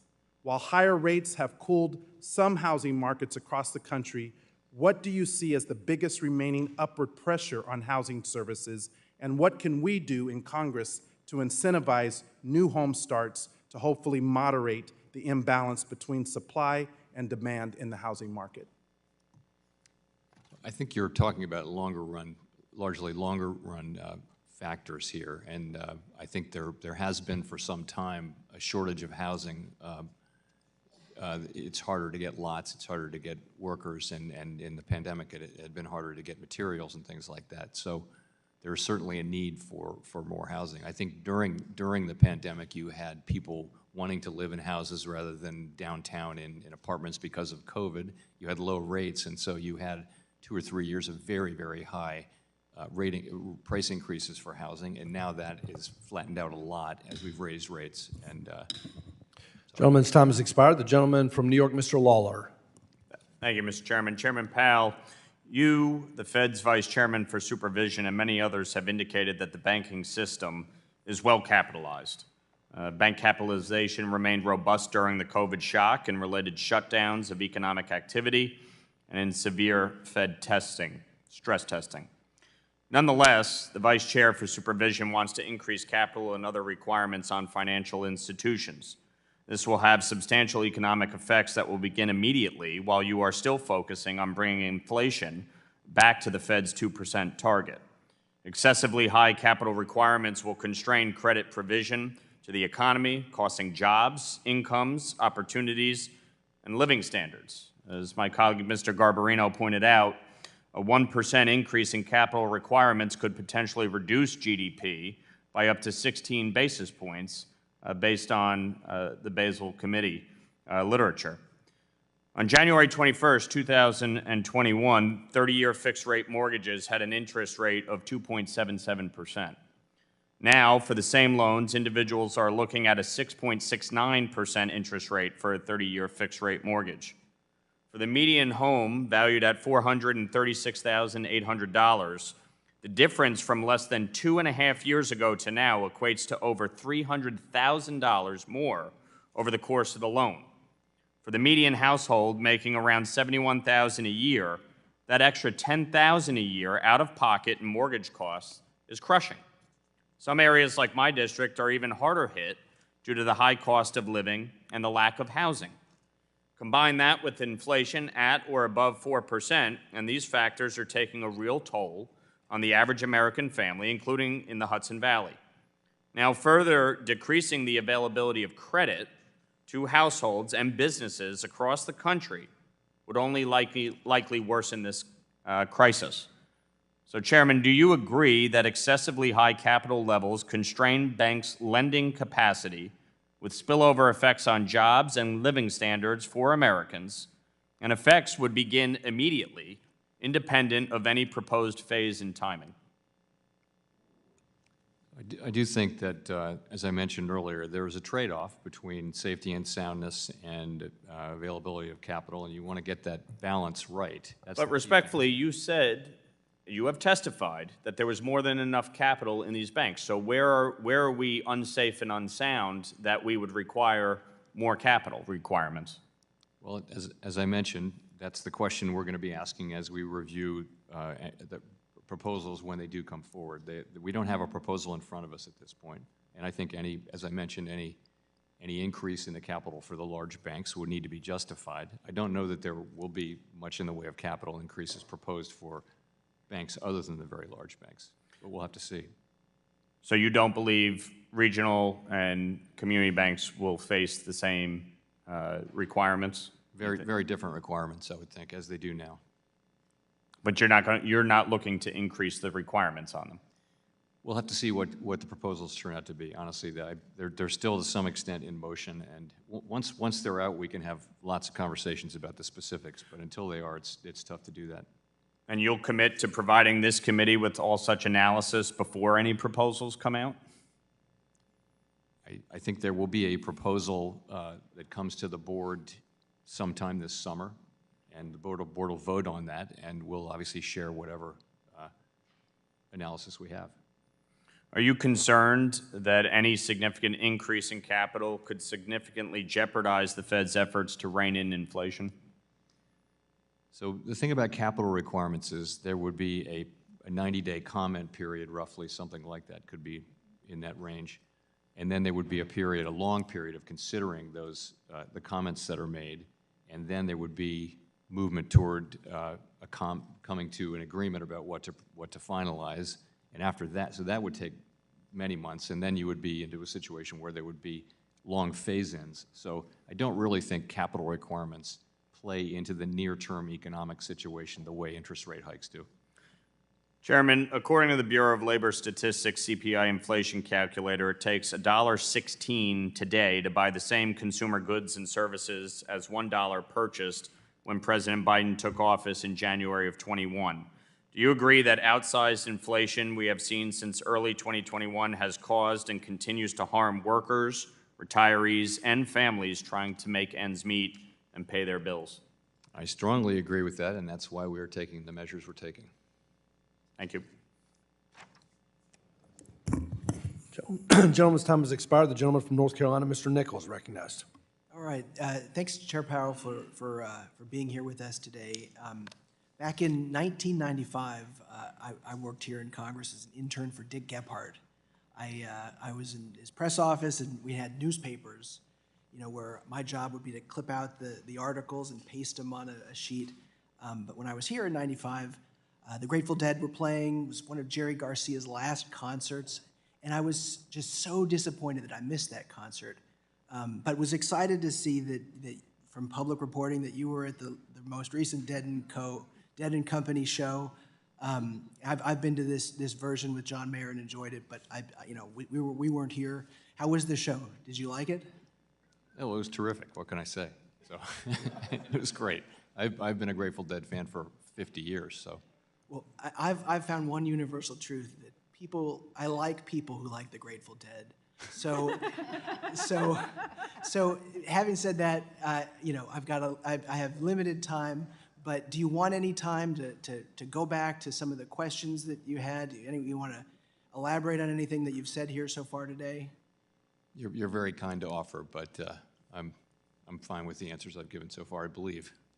Well, you know, back to that show, you know, a lot of people there in Virginia, and like my constituents, you know, they're very concerned about this economy. They're worried about, you know, the cost of groceries, rising inflation, interest rates going up. And when we do these hearings, you know, it's always big news. The things you say, you know, move markets and are very important. But Fed speak is just so hard for my constituents and the American people to understand. What could you tell, you know, the American people who are concerned about the economy in a way that they can really understand where this economy really is heading? So I guess I would say this economy is very strong, and what's driving it now is just a very strong labor market. There's still significant demand for workers. There are more job openings than there are unemployed people. Wages are moving up, and that's really what's driving the economy forward. People's disposable incomes are coming up. Inflation is moving down gradually. The thing that troubles people, and I think the thing that accounts for the surveys you see where despite a historically strong labor market, people are still concerned about the economy, it's really inflation. So this is our job, is to bring inflation down. The way we do it is by raising interest rates, and while that can be painful, what it does is it gradually slows down demand so that supply and demand can get back into alignment, and so that we can have inflation running at 2%, and people can get on with their lives and basically not have to think about inflation. That's what the definition of price stability from one standpoint is, just that people can live their daily lives without thinking about inflation all the time. We want to get back to that place, and we're on a journey to get there. We have quite a ways to go, but we're making progress. And I've always wondered this, you know, and I think there's a pretty simple answer, but you know, if Congress was in charge of setting interest rates and it became a political thing, do you think that's something that we could handle as a legislative body? I wouldn't want to comment on that. That's a safe answer. All right. You know, and I do want to just join on the chorus with a lot of my colleagues on both sides of the aisle here about capital requirements for banks. You know, I brought this issue up with Vice Chair Barr, with Mickey Bowman, you know, and you know, in your written questions for the last time you were here, I didn't get a chance to ask questions because you know, my seniority here on the committee, but you said, you answered in writing, and you said, we've got to be mindful of the trade-offs associated with adjusting capital levels, as it could, quote unquote, cause banks to reduce the availability of credit or to pass higher costs of credit on to consumers, end quote. And you also said that, quote, capital and liquidity levels at our largest, most systemically important banks are at multi-decade highs, end quote. You know, my constituents sent me here to lower costs for working families, so increasing borrowing costs really hits them hard. As the Fed considers new capital requirements, how do you intend to strike that balance between the trade-off that you talked about in your written response? So that is the balance. You said it very well. So stronger capital requirements mean we have a stronger banking system, means it's more resilient to downturns and crises and things like that, so banks can continue to lend during even stressful times. And so that's very important, and we put a high value on that. And yet, of course, we know that at the margin, the cost of capital goes up for banks, and the cost of credit will go up. So it's a balancing thing, and there isn't any one simple model or answer. So you just have to make a judgment call based on that, and that's what we'll be doing as these proposals are made and then assessed. Thank you. And I yield back. Thank you, Mr. Nichols. I look forward to joining you at the next concert with the chairman. We'll see how that works out. Chairman Powell, thank you very much for taking time to be with us here today. Recognize, first of all, that you get, I think politely said, feedback from every sector on how you're doing your job. You are charged with two mandates. Primarily among those are price stability and combating unemployment. As my colleagues have discussed today, the labor market is clearly very tight, and you should be credited with succeeding in maximum employment and being a partner in this. Unfortunately, as we've also heard, and as the country is experiencing, we haven't collectively been as lucky in terms of price stability. Core CPI is still over 4%, and services and housing costs remain very sticky. Given the economic uncertainty on how the Fed will bring inflation to its 2% mandate, can you quickly touch on how the bank capital requirements Vice Chair Barr is proposing? And I'll be specific here. My Main Street businesses, especially farmers, family farms, and Iowans back in my district, really provide a backbone on this, and they depend heavily in this area. Do you think that they will be facing a more difficult and expensive credit environment as a result of this?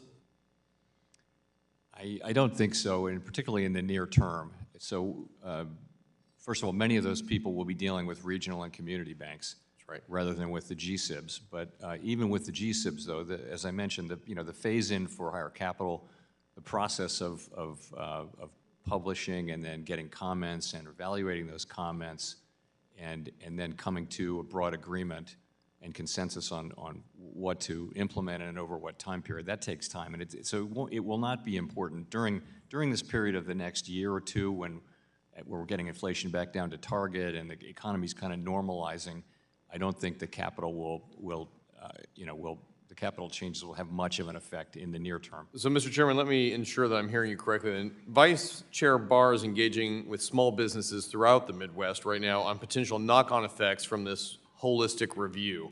Some economic studies have found that these knock-on effects will increase borrowing between $50 and $200 billion.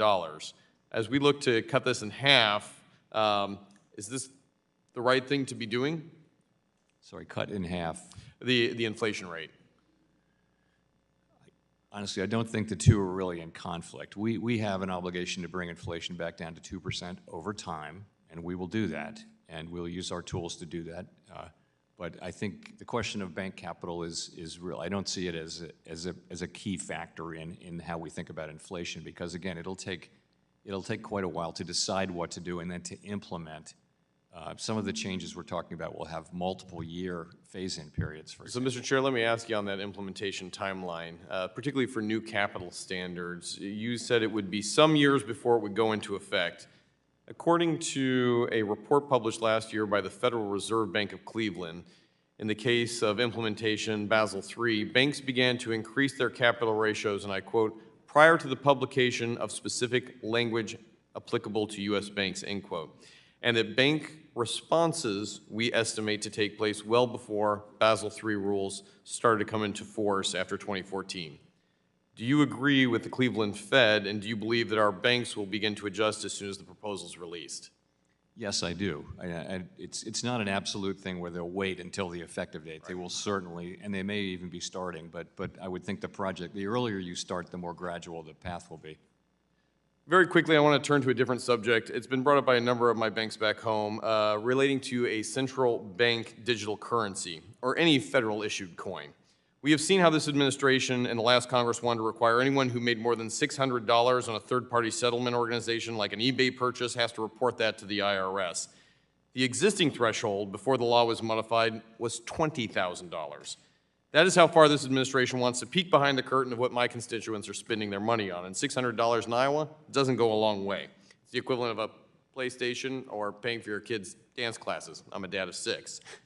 I digress on this, but I do want to know specifically, for my constituents back home, the thoughts of creating a central bank digital currency that tracks individuals. If the Fed were to offer a direct individual account to citizens, wouldn't this be a direct threat to the financial privacy of many Americans? Potentially, and that's why it's not something we support. We would not support, accounts at the Federal Reserve by individuals. That would not be. If we were to, and we're a long way from this, if we were to, support at some point in the future a CBDC, it would be one that were intermediated through the banking system and not directly at the Fed, for exactly the reason you point out. I'm very happy to hear that. I think that's a good partnership with the individuals there and a respect for Americans across the board. With that, I yield my time and recognize the gentlewoman from Colorado, Ms. Peterson, for 5 minutes. Thank you, Mr. Chairman, and thank you, Chair Powell, for being with us again today.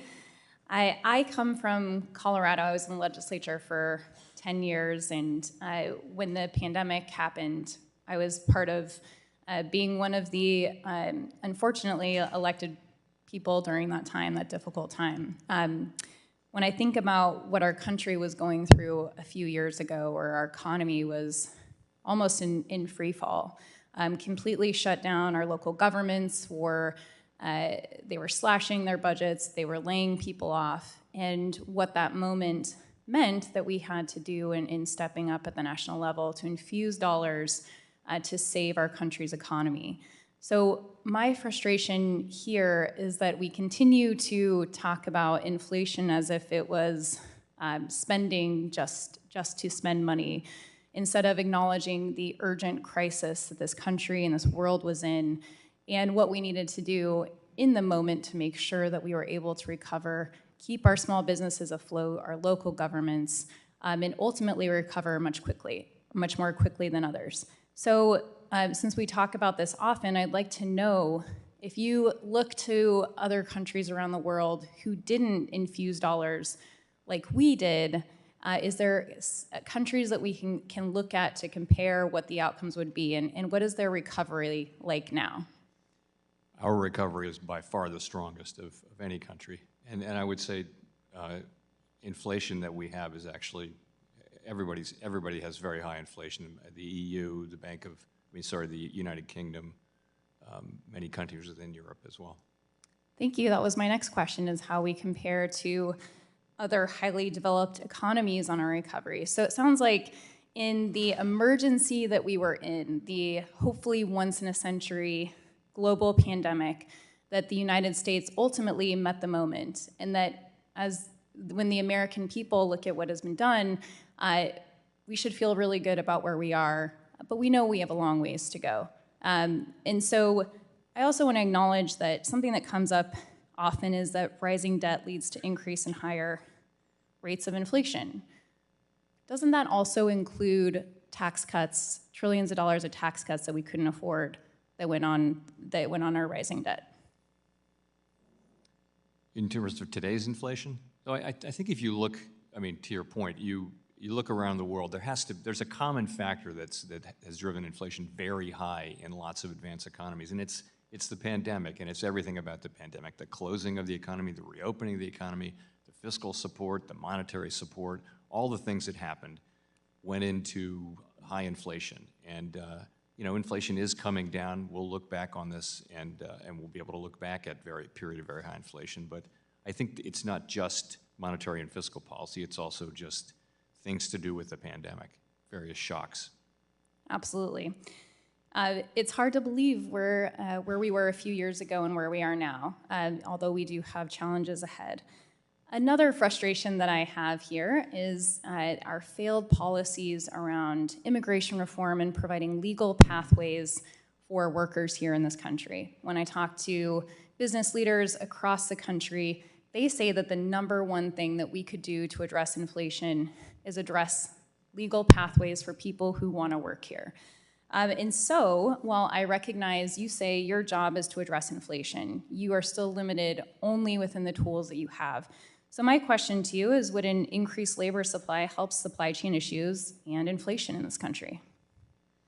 So we're seeing that now very much. A little bit to our surprise, we've seen a bounce back in labor force participation and also a significant return to the prior trend in immigration. And that, we believe, and most analysts would say that that's part of why employers are finding the labor market to be a little bit less tight now. It's still extremely tight, but that more labor supply is helping the labor market get back into balance, including through immigration.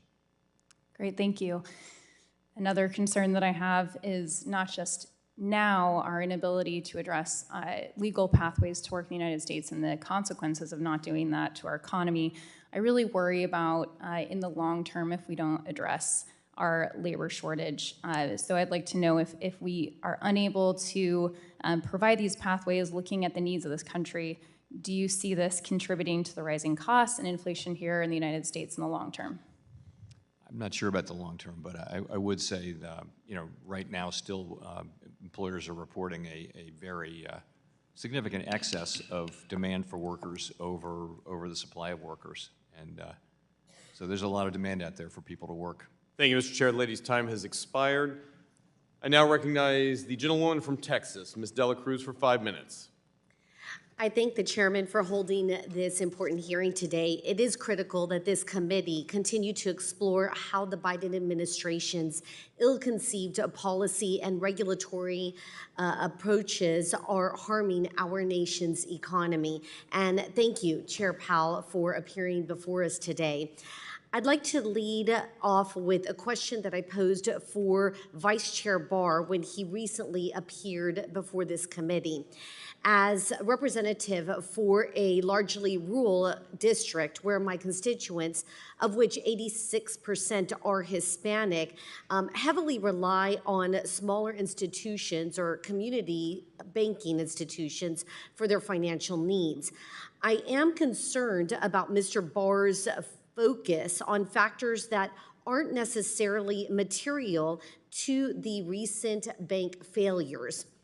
His report on Silicon Valley Bank seemed to go out of its way to advocate for higher capital levels as a cure for the recent bank failures, instead of the failures of regulators and bank mismanagement. In fact, one of your other colleagues, Federal Reserve colleagues, Governor Bowman, echoed these concerns in recent remarks when she said, "The unique nature and business models of the banks that recently failed, in my view, do not justify imposing new overly complex regulatory and supervisory expectations on a broad range of banks. If we allow this to occur, we will end up with a system of significantly fewer banks serving significantly fewer customers. Those who will likely bear the burden of this new banking system are those at the lower end of the economic spectrum, both individuals and businesses." Just a couple moments ago, Rep. Donalds asked you a couple of questions, and your response was that you mentioned how important community banks are and that you are keeping them in mind with all that you do. As I speak with my local community and regional banks, they say that the increase in regulation and in capital requirements will really hurt them. With that being said, what I find as being an outsider in politics, new to the political arena, I find that people here in Washington, people who hold leadership positions, are often out of touch. And so I want to ask you, Chair Powell, do you personally bank with a community bank? I have over time, not currently, but yeah, the last mortgage that my family and I had was you would like the story, I can tell you someday, but we had a very large bank which sort of failed at the last minute to come through with our mortgage, and we went to the local community bank, and they knew my family, and they knew the house, and they were able to give us a mortgage without difficulty within a few days. So I have very positive experience with community banks. So with your relationship with community banks in the past, how do you feel that increasing regulatory burdens would have consequences to these community banks?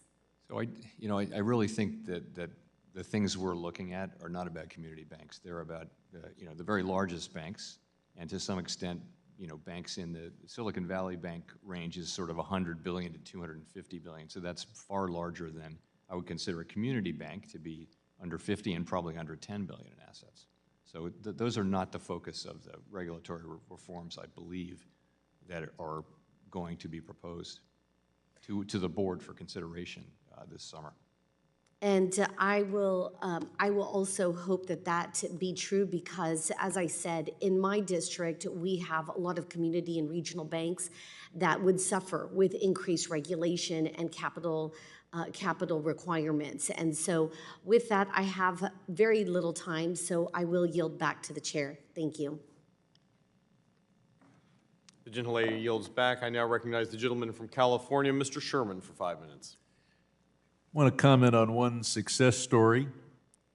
several years ago, there were $16 trillion of LIBOR instruments where the amount the debtor was supposed to pay the creditor was to be determined by the London Interbank Rate. And as of June of this year, that rate will no longer be published. Something happened unusual here in Washington. A year and a half before the LIBOR hit the fan, Congress acted. You published your regulations in February, and the problem is solved. I want to pick up on the ranking member's comment that it's critical that we deal with housing.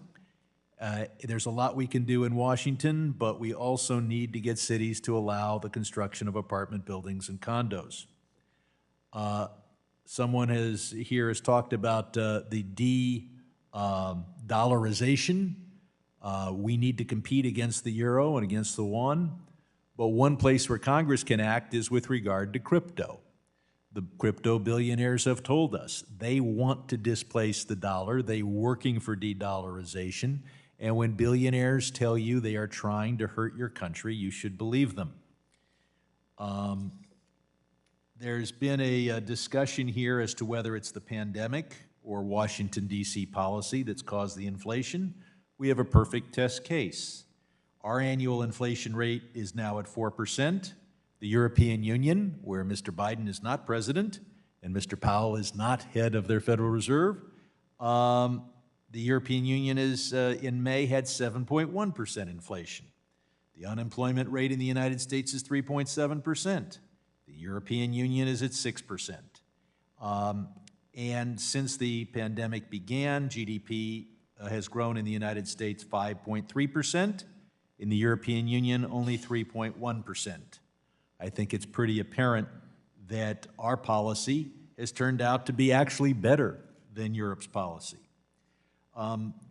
Banks and bank regulators have said, oh, how could we possibly have anticipated the inflation and interest rates of 2023? Today we have 4% inflation. That is almost exactly the average inflation rate over the last 50 years. Much lower than it was in the Reagan administration when we had 13.5% inflation, 16% interest rates. And that's why I blame the management and also the regulators at Silicon Valley Bank for telling us that, oh, this was an unanticipated circumstance. It's certainly one of the things they could have anticipated. I'll point out that both the Congressional Budget Office and the University of Pennsylvania Wharton School of Business's models both show that the estimated effect of the Inflation Reduction Act on inflation will be statistically indistinguishable from zero. So we'll accomplish a lot for the environment and not increase inflation. Of course, the recent action by Republicans to take away IRS enforcement will lead to higher deficits and higher inflation. The chair of the committee tells us we don't need regulation of our well-capitalized banks. Why are they well-capitalized? Because of our regulation. And I do want to focus on whether our banks really are well-capitalized. Mr. Powell, are our banks well-capitalized if you value their assets at today's fair market value, where we have experienced higher interest rates and the value of the debt declines? And are they well capitalized even if you assume that depositors are not just going to leave their money lying in the banks, but that the obligation the bank has to its depositors is valued at full face value, but the marketable securities and loan portfolio is priced at today's interest rates? Under those circumstances, do we have a well-capitalized banking system? So I think you have to take the capital requirements as they are for purposes of this Well, question. that's the problem. Our capital requirements are hide the facts that are unpleasant. Right, if you don't hide the facts, are we well capitalized? Traditionally, though, as you know, a rising rate environment has increased the value of the deposit franchise, which more than or at least offsets any portfolio losses. So we're well capitalized if depositors continue to be lazy and stupid. The gentleman's time has expired. Chairman Powell can submit any additional response for the record. With that, we'd recognize the gentleman from Tennessee, Mr. Ogles. Thank you, Mr. Chairman. Mr. Powell, as you know, when the COVID-19 pandemic started, the Federal Reserve began a round of quantitative easing, referred to as QE4. Like many COVID policies, this program dragged on, not ending until March of 2022. To conduct this program, the Federal Reserve expanded its balance sheet with short-term interest-bearing liabilities on one side and long-term interest-bearing assets on the other. And this was at a time of historically low interest rates. When predictably, expansionary fiscal and monetary policy sent inflation to the highest level in 40 years, the Fed was forced to raise interest rates rapidly. Now, going back to one of my colleagues' questions about the bank losses and the result of that being poor management and failing to hedge against the interest rate environment, is that a fair summation that management and failure to hedge is what caused some of the bank losses? Certainly, many banks managed the interest rate risk that came along through that technique. But some did not, is that correct? Some did not. In October, the Fed suspended its remittances to the Treasury due to losses.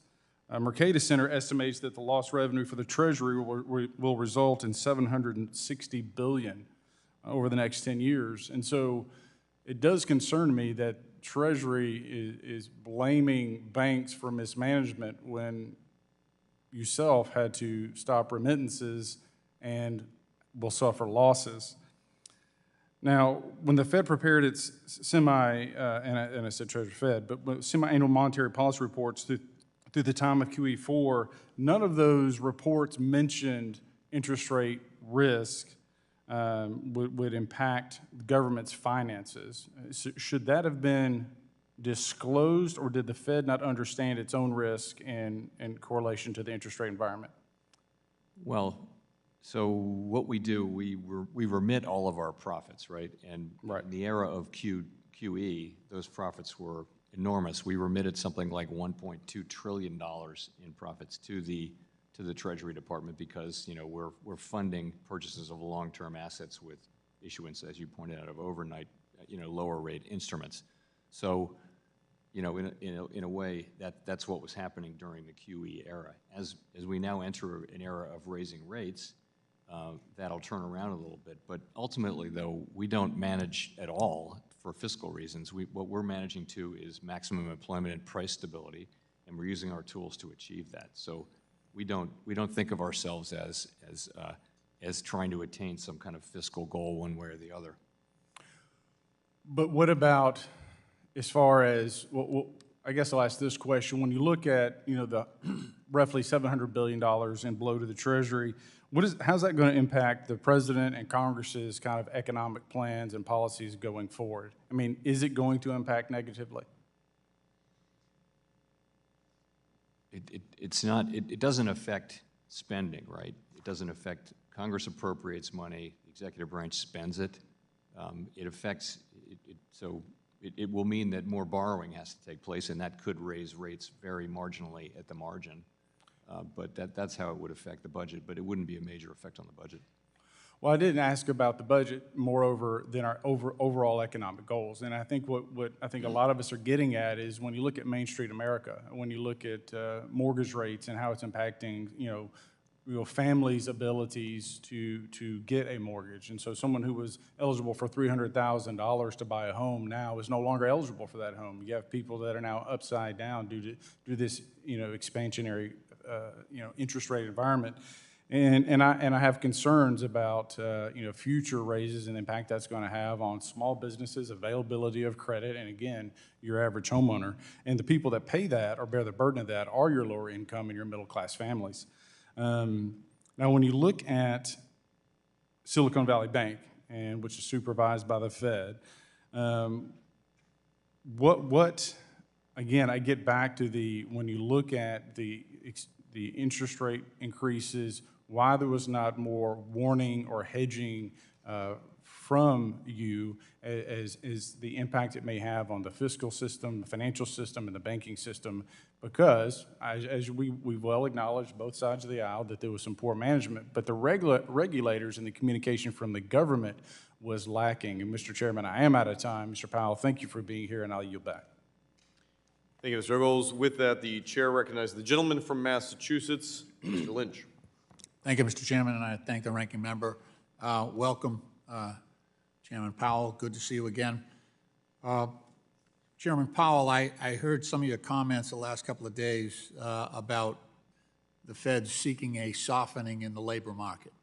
And as a former union president for the ironworkers, I always took a dim view of a softening of the labor market because it, reduced bargaining power and that sort of thing. But I do admit that right now, unemployment rates are historically low all across the country. I think Massachusetts, the Fed numbers at 2.8% unemployment.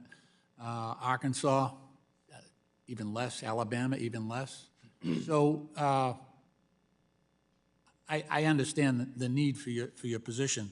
But when you look at the Black and Latino unemployment rates in some of these major cities, they're double that. And I can't help but seeing this as an opportunity to perhaps redouble our efforts to pull workers who aren't traditionally have strong connections to the job market and make things happen. At the federal level, we fund about 25,000 job training programs. And according to the GAO, we don't do a very good job. I think the average program produces about 3 workers per year. But I am aware of the work that the Fed is, the Boston Fed is doing with the Gateway Cities program. Susan Collins is running that in the Boston area. And the Fed actually helps us with data and coordination, and cities like Brockton, Massachusetts, my district, but also Fitchburg and other more rural areas, the Fed comes in and actually provides a great amount of expertise and has done wonderful, wonderful work. And I'm just wondering, are there other tools in our toolbox that the Fed could use to help? You could soften the labor market by adding workers as well. And I'd rather see that on the supply side than simply restrict credit and squeeze companies into a position where they have to lay people off.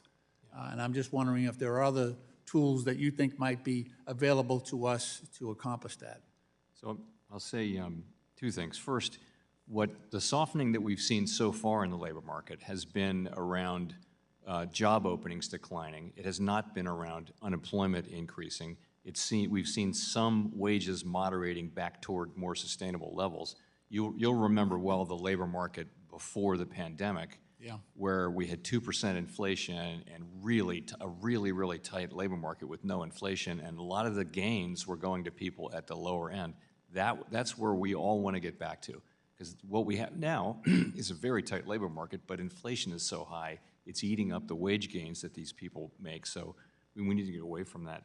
In terms of other tools, I visited East Hartford, which was another one of those cities, and I agree with you. We're not spending taxpayer money on this. We don't have the authority to do it. We convene people who have private sector funds, and we focus on a city.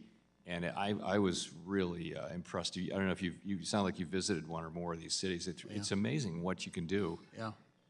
But as a convener, really, rather than as an agency that has the authority to spend money on people. But so I mean, we do think about these things. We think that the most important thing we need to do for working people is to get inflation back under control, because it is people at the lower end of the income spectrum who suffer most immediately and worst from high inflation. Yeah, I just think there are deeper structural problems in the limitations within our workforce. I met yesterday with IBEW Local 103 in Boston, and I talked to new electrician apprentices, mostly women of color, who they're working days, their husbands are working nights, and it reflects in that very, very low unemployment number, which is, I mean, you're getting around 2%. it's really people who are in between jobs. Those are the people that are, so there's no real reservoir of unemployed workers there that you can rely on. And I do appreciate the way the Fed came in, and the Boston Fed came in and big-footed the situation in Fitchburg, where they brought a bunch of people together and they accomplished a lot without spending federal taxpayer money. So I'm going to continue to try to find ways that we could use the resources that you have available. Mr. Chairman, I yield back. Thank you, Mr. Lynch. The chair recognizes the gentleman from Georgia, Mr. Loudermilk. Well, thank you, Mr. Chair. Mr. Powell, good to see you again. Thank you for being back here. I want to continue a dialogue that you and I had about FedNow. And I also want to continue voicing my concern that this product is a solution to a problem that the private sector is already addressing.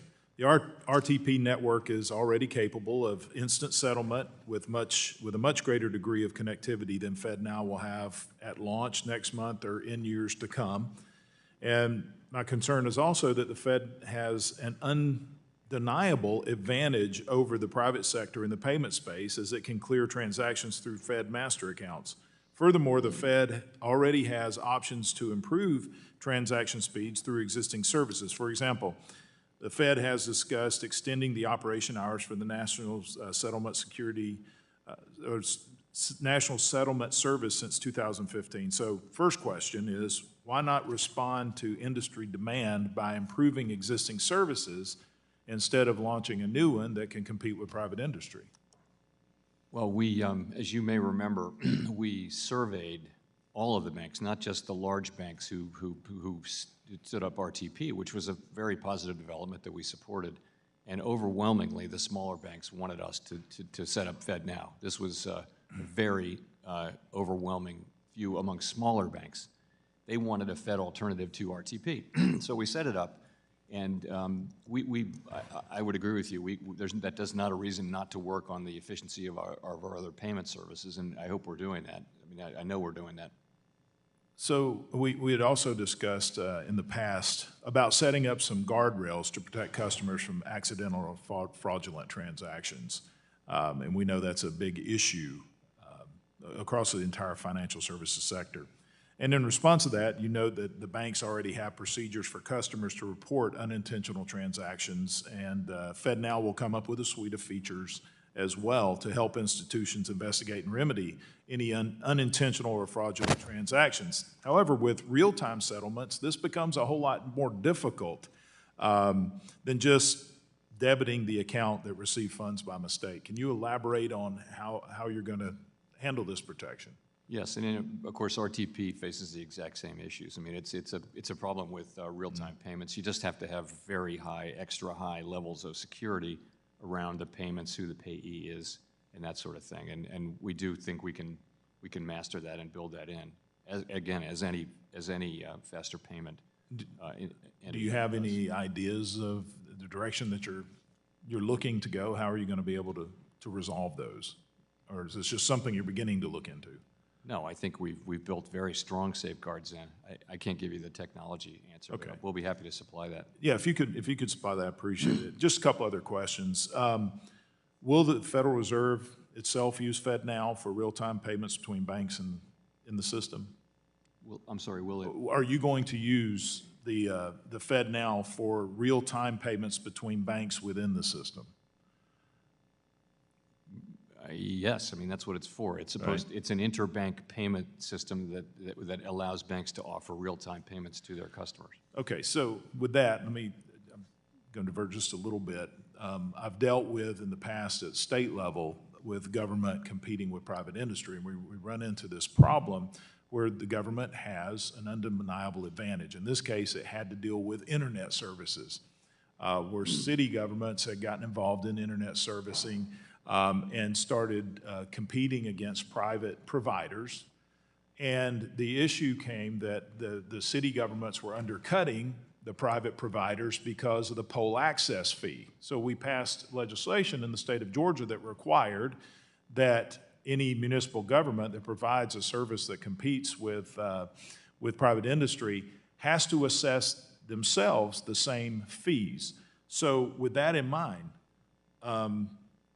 will transactions between Federal Reserve banks be subject to the same rules and fees as other banks? Are you going to charge yourself the same fees that the private industry and abide by the same rules as the private industry? I don't know the answer to that. I will say I wouldn't advocate, in the payment space, there are many, many instances of a government-operated payment system operating side by side with a private sector one. It was not something I would advocate broadly for in the economy. You think about ACH, you think about FedWire, you know, there are private sector and public sector payment utilities operating next to each other in the United States and around the world. Okay. Thank you. My time's expired. I yield back. Gentleman yields back. The gentleman from California, Mr. Vargas, is now recognized for 5 minutes. Well, thank you very much, Madam Chair. I appreciate the opportunity. I want to thank the ranking member, too. Thank you. Mr. Chairman, I've always had great confidence in you. I've told you that personally. Now that you're a deadhead, though, I'm not quite sure. Especially after 50 years. But anyway, again, thank you very much for being here. I appreciate the service you've done for our nation. One of my colleagues was talking about the difference in inflation rates in the United States and Europe, on both sides, actually. One of my colleagues on our side talked about that. And I was wondering if you saw the headline today in the New York Times about the UK inflation rate. Yeah. And you saw that they're running, I think, at 8-something%. Yes, I did see that. Yeah. And you were asked a question by a gentleman on the other side of the aisle that when the Biden administration took over, what you could buy for $1 now cost $1.16, and that was hurting consumers. And you said, and I want to quote you, I strongly agree. But the question obviously inferred that inflation was the fault of the Biden administration. I mean, that's the whole point of the question. That wasn't the question I answered, by the way. That's right. And I was going to say that, I'll give you an opportunity to answer that, because you later said that the pandemic was the issue all around the world. So is the Biden administration the cause of all this inflation? So just to be clear, the question I answered was, is inflation hurting people? It was nothing to do with the cause of the inflation. And but it's inferred, Mr. Chairman, when you say that you know, this has happened during the time of the Biden administration. I think the question clearly infers that. I think you understand the question I was really answering. So I guess I would say again, you know, people are going to be unpacking the causes of this inflation. Many academic careers will be built on new ways to look at this. Former Chairman Bernanke delivered a paper with a colleague just a couple of weeks ago at Brookings on this. You know, and I just think you see inflation everywhere in the world. There's a common factor here, which has to do with the pandemic. There's also a room for fiscal policy. There's a room for monetary policy in the explanation, and I just think it's very hard to unpack that. And I wouldn't. It's not up to us to make a judgment about. We don't render judgment on fiscal policy. We don't support it. We don't criticize it. We take it as something that arrives at our front door. No matter who is president, no matter what fiscal policy is, it's not something we play a role in commenting on or criticizing or praising. I wanted to give you an opportunity. I appreciate the answer. I wanted to give you an opportunity just to make sure if there was any confusion about that, the confusion was cleared up, and I think you've cleared it up. Now, I want to answer a question that you didn't answer, that you passed on. The question was if Congress should be in charge of setting the federal rates fund. I can't think of a worse idea. The only worse idea, I think, might be another idea that was set forward earlier, that maybe we should be involved in supervising the banks, Congress. We can't even figure out appliances here, for God's sakes. We closed down the government over appliances. We can't even figure that out. I don't know how in the world we'd be setting rates and how in the world we'd be supervising banks. Again, I think you guys can do a tighter job of supervising banks. I mean, I do think that and you guys have admitted to that with the Silicon Valley Bank, and I hope you do, and I know you're looking at these regulations. It was brought up that since 2008, 2009, their capital requirements have gone up, and the banks generally have done well in the stress test. What was the law that caused the capital requirements to go up? It was a combination of Dodd-Frank and also the Basel Committee. Of course. Agreements. And those are the two things that have I've heard from colleagues on the other side, they just keep beating up. Now they don't do it as much, but when I first got here, now that's the CFPB. But that was the choir, again, once again, just saying it's the terrible banking. But the reality is it probably saved banking in the United States, and I appreciate it. Lastly, I would just comment this, and you don't have to comment, I'm just going to make this comment. Obviously, your focus is narrow and should be, but the notion of climate change is important. I do think that it's affecting the economy. I do think that it's affecting our world, and I do think that we've had our head in the sand for way too long on this issue, and we have to do something about it. Obviously, that's not your mandate, but obviously it's important. I hope we do something about it. We don't have the courage to do that in Congress. That's why I think others are doing it for us, but we have to do something. We see the bigger hurricanes. We see these things happening, and it's because of our participation in making it happen. Thank you very much. Gentleman, time's expired. The chair now recognizes the gentleman from Oklahoma, Mr. Lucas, for 5 minutes. Thank you, Madam Chair. And Mr. Chairman, it's good to see you as always. You as well. Many of my colleagues today, of course, have expressed their concerns about the upcoming Basel III revisions, and I hope you'll continue this dialogue with the committee once the joint rule is proposed and open for public comment. I'd like to follow up with a topic we discussed back in March.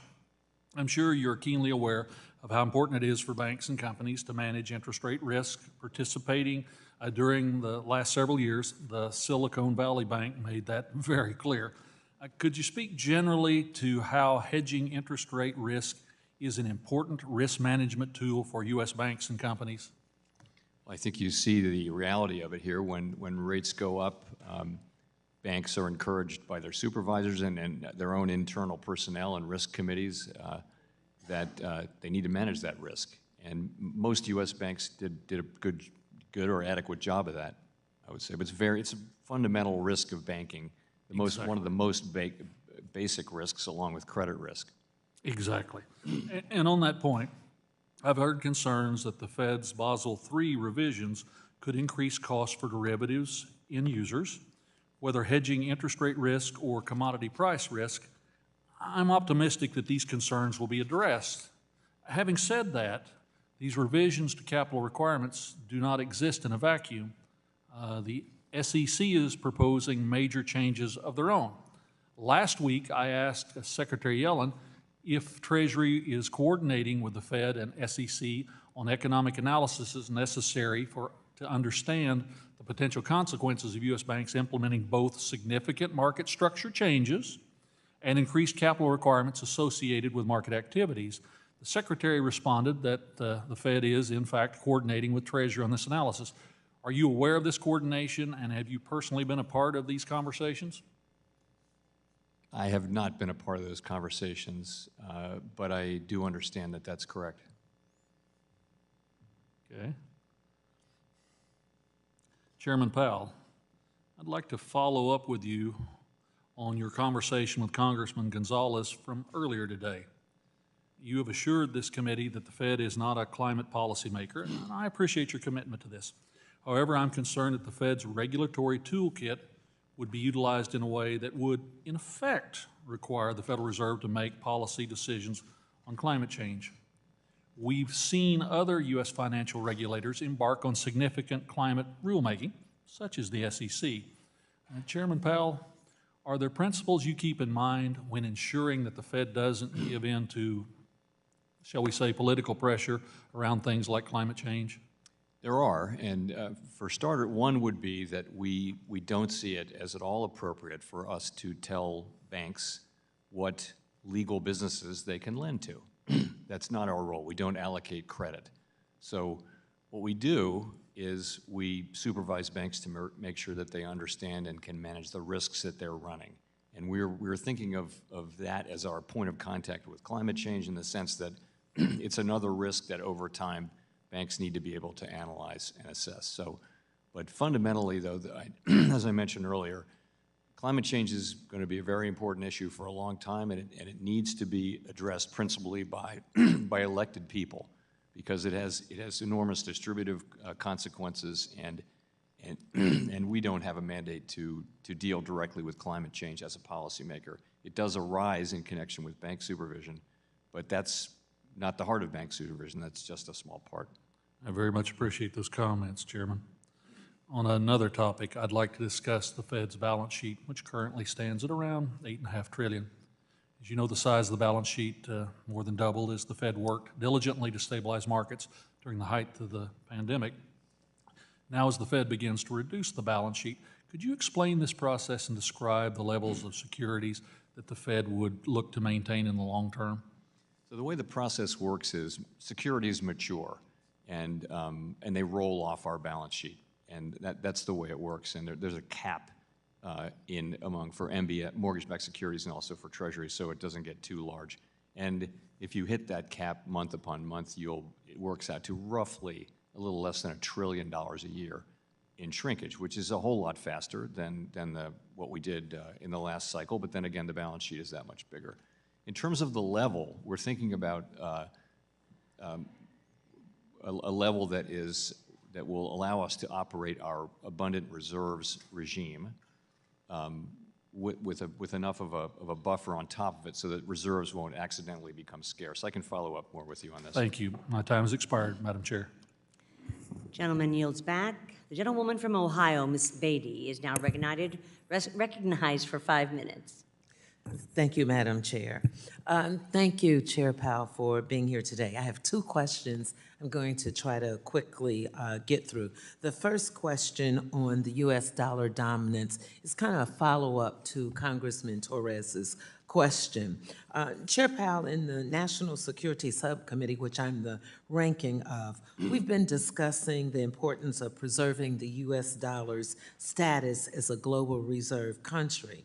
Can you share with us the current status of dollar dominance as it stands today, and whether there are risks to the strength of the U.S. dollar in the international financial system? And if so, what are some of the risks? So the U.S. dollar is still the dominant reserve currency in the world, and that is principally thought to be as a result of our liquid capital markets, the rule of law, strong democratic institutions, price stability over the years, critically open. Money can come in and out of the United States without all sorts of legal restrictions and things like. All of those things are necessary to provide the world's reserve currency. We have them. There's not another economy that does have all of those features. So as long as we are a country of rule of law and relative price stability and strong democratic institutions and open capital accounts, we can continue to be the world's reserve currency. History shows that this is not a permanent status, but it is a lasting one. And I think in the case of the United States, as long as we maintain those characteristics of our government and our country, then we can continue to be the world's reserve currency. Okay, thank you. Let me go to another question that will not be foreign to you. You know, as the former chair of diversity and inclusion, I asked you and others of your colleagues, and let me just say for the record, Madam Chair, that Chair Powell was always on point, went out of his way, in my opinion, to make sure that there was fairness and equity for all people. In light of that, I'd like to follow up with Congresswoman Waters' comments, and maybe Congresswoman Velasquez, maybe what she was talking about. Several of our colleagues here in the Senate, the person who preceded you, it had been stated by many of us that we thought through banking deregulations, he was enabling risky banking practices and failing to combat lending discrimination, which for some thought it might have perpetuated racial inequities. A few weeks ago, Chairman Powell, on June the 7th, to quote, you said that we understand at the Feds that our actions affect communities, families, and businesses across the country. And everything we do at the Fed is in the service to our public mission.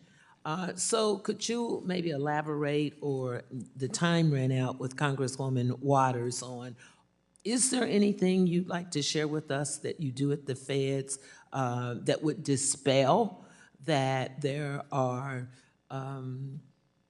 things that you're not looking at that causes one or members of Congress to think that it is perpetuating racial inequities?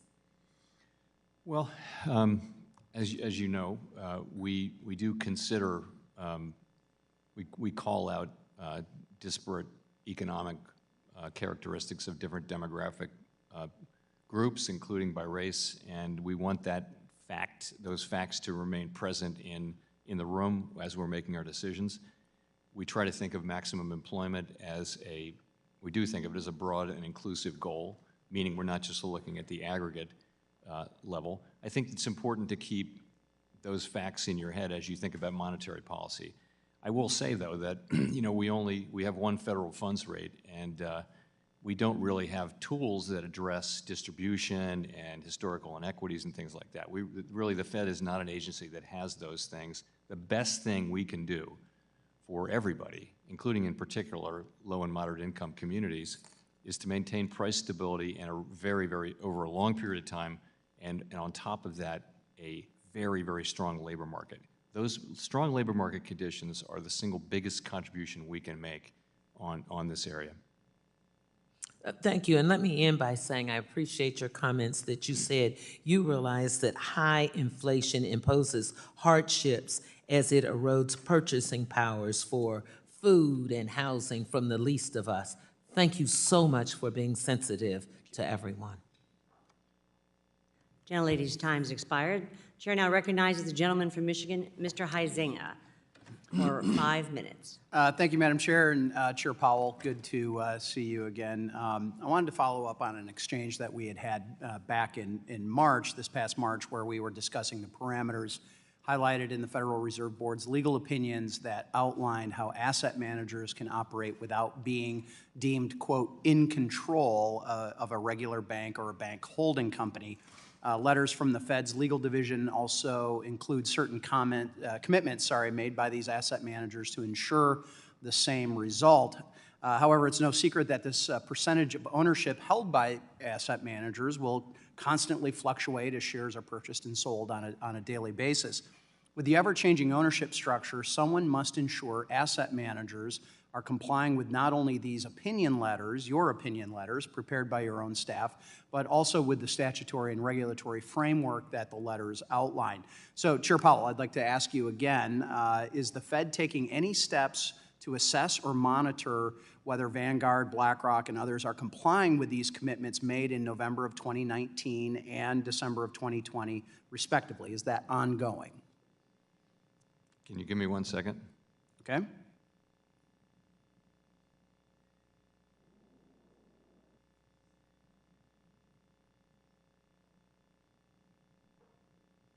Sorry, that's a very specific question. I didn't know the answer, but so I would say this: we're broadly monitoring the situation. I don't know that we have a particular focus on the asset managers. Okay. Well, those were opinion letters put out by your folks, outlining very specific things that could or could not happen. And back in March, when I brought this up, and now again today, I'm looking to find out who's actually minding the store on that. And that, so it's a little concerning that we don't have an answer on that. I guess we'll continue this conversation, and maybe you can answer this. What division at the Fed is responsible for reviewing and monitoring an asset manager's compliance with these opinion letters issued by the board's legal division? So it would be the General Counsel's office. We don't have any reason to think that they're not in compliance, by the way. But nobody's checking. Well, we'll check, but okay. I think we know what we're going to find. I'd like to know what you're going to find, not what you think you're going to find on that. So thank you. I'll be following up with a letter to include some more detailed questions on the topic, and I assume you will commit to getting us a timely answer into that. I think we offered your staff a briefing on this, by the way. Yes, and there was a briefing, and let me be clear. Appreciate the cooperation that has happened. We've also had some other briefings. There's been a number of briefings that we've requested, and frankly, your your division of government has been more helpful than others, shall we say. So I'm going to quickly pivot to a committee's investigation of the SVB, the Silicon Valley Bank failure.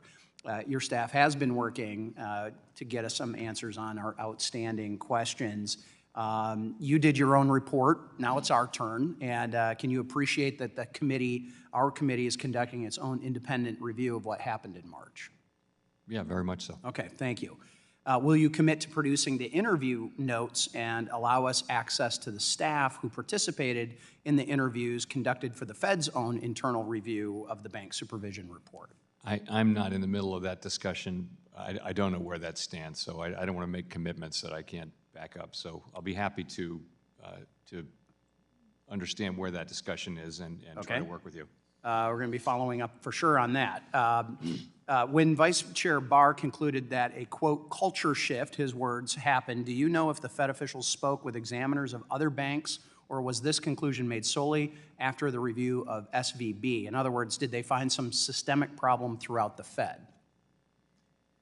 The thing is, I didn't play any role by design in the preparation of the report, and I'm reluctant. I think I know the answer, but I don't want to guess. So we can give you a 100% clear answer on that, but Okay. I'd rather not speculate. All right. Well, along with the FDIC and Department of Treasury, you invoked the systemic risk exemption, the SRE, for both Silicon Valley and Signature Bank, guaranteeing all depositors would be made whole. For example, regulators could have used orderly liquidation authority, the very tool Dodd-Frank was intended to resolve the, quote, too big to fail institutions while protecting taxpayers. Why was the decision to use SRE made, and do you think that is that we've now lowered the bar to use SRE in future bank failures? I hope we don't have to face that question again. We all do. As long as I live. But has a new bar been set? I would No say pun this. intended. So this happened with no warning on in the middle of the night, Thursday night, and less than 12 hours later, we're on the phone with the FDIC, and they're deciding to close the institution and to haircut uninsured depositors. So it was an emergency situation over that weekend. We could see that there was an electronic run building up, and we did what we had to do to address that, and I think successfully. Gentleman, time has expired. Chair now recognizes the gentleman from Illinois, Mr. Foster, for 5 minutes. Thank you, Madam Chair, and Mr. Powell for appearing. Now, wars have historically been associated with elevated levels of inflation worldwide, although the relationship is complicated and wars can have impacts on both supply and demand. Higher inflation may just be one of the many prices that the humanity pays for the decision to go to war. Now, we don't have boots on the ground, but there's no doubt that in terms of supply disruption and military spending, both Europe and the U.S. are effectively at war in support of the freedom of the people of Ukraine. So my question is the 2% inflation target a realistic and appropriate goal during a time when much of the world is effectively at war? Or should the 2% goal be thought of as a goal for normal times, with policies being put in place that will return to 2% when the war is over, or at least when we've decoupled adequately from the Russian economy? 2% is our goal, and it will remain our goal. It's a medium-term goal, so we're using our tools to get the inflation level back down to 2%. We're not considering changing it because of the war in Ukraine, and I don't know that that's playing a particularly important role in inflation today, although when energy prices and commodity prices went up at the beginning of the war, it certainly was. Yeah, well, and certainly it's an important factor for Europe still. Yes. The disruption particularly. Well, just more generally, you have been trying to deal with this question of how you balance your dual mandate. And so whenever you're trying to optimize simultaneously two different things, the first step is to put them into common units. And so just to be specific here, let's say that you're missing your unemployment goal by 1% and you're missing your inflation goal by 1% in the opposite direction. At some point, do those two cancel? Is 1% in one goal equivalent to 1% in the other, or do you need a 2% missing of the unemployment target? How does he, what are the, I guess this must be implicitly, there must be that coefficient there in the Taylor rule and things like this that try to predict your behavior. But what, internally, how do you view the difference between a 1% unemployment missing of the target versus a 1% of inflation? The Taylor rule is a pretty good place to start there. Same coefficient on both variables. Now, is that really true? I don't know. I'd have to go look at it. In the original Taylor rule. Okay. But, because it's not it's a coincidence if the coefficient is 1. Because you could choose a quarterly inflation target or an annual or a decadal inflation target numerically and get very different numbers.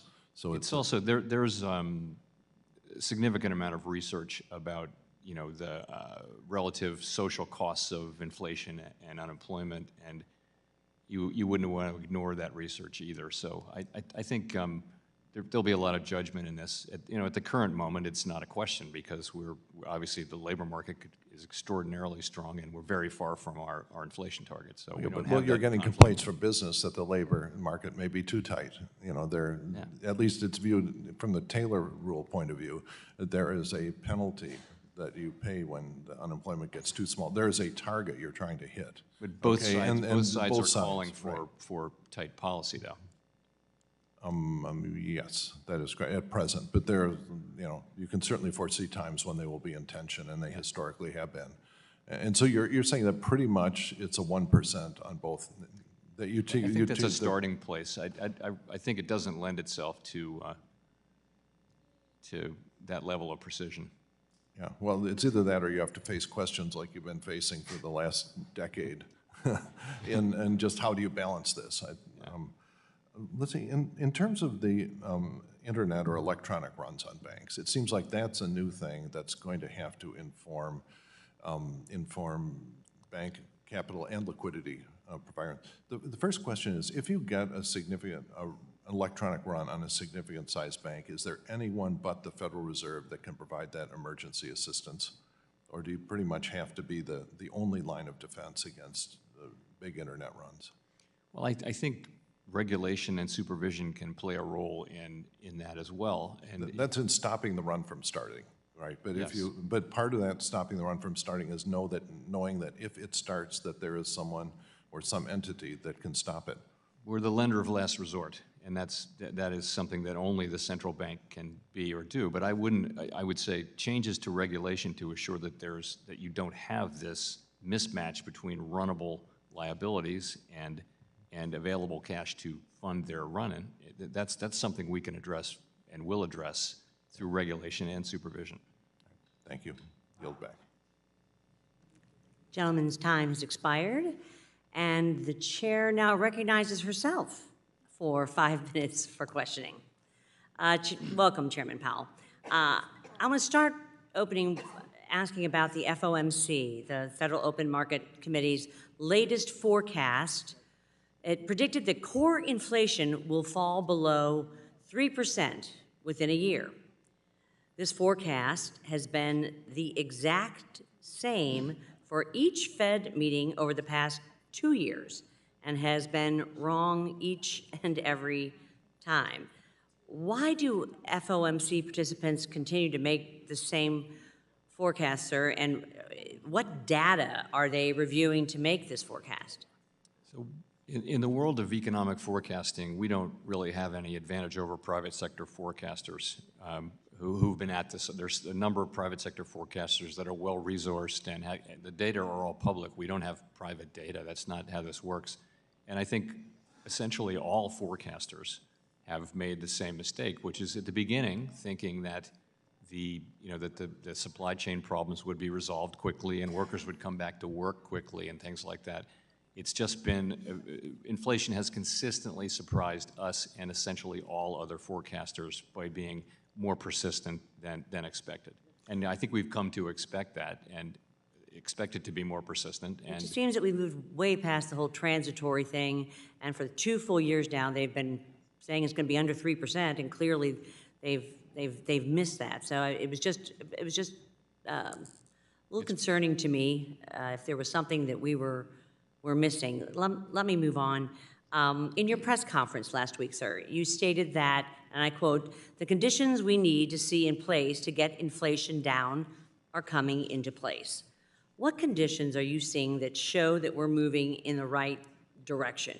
Because I can tell you, my constituents are still feeling great pain of this inflation that continues to persist. So there's underlying conditions that I'll mention, but the point is you get them in place, and then the process of inflation moving down will take a significant amount of time. And we've been consistent in saying that. And the conditions I mentioned would be, first, we need economic growth to be slower than, to be modest, and it has been at modest levels, so that's happening. Secondly, we need the supply chain bottlenecks to go away and get better and improve.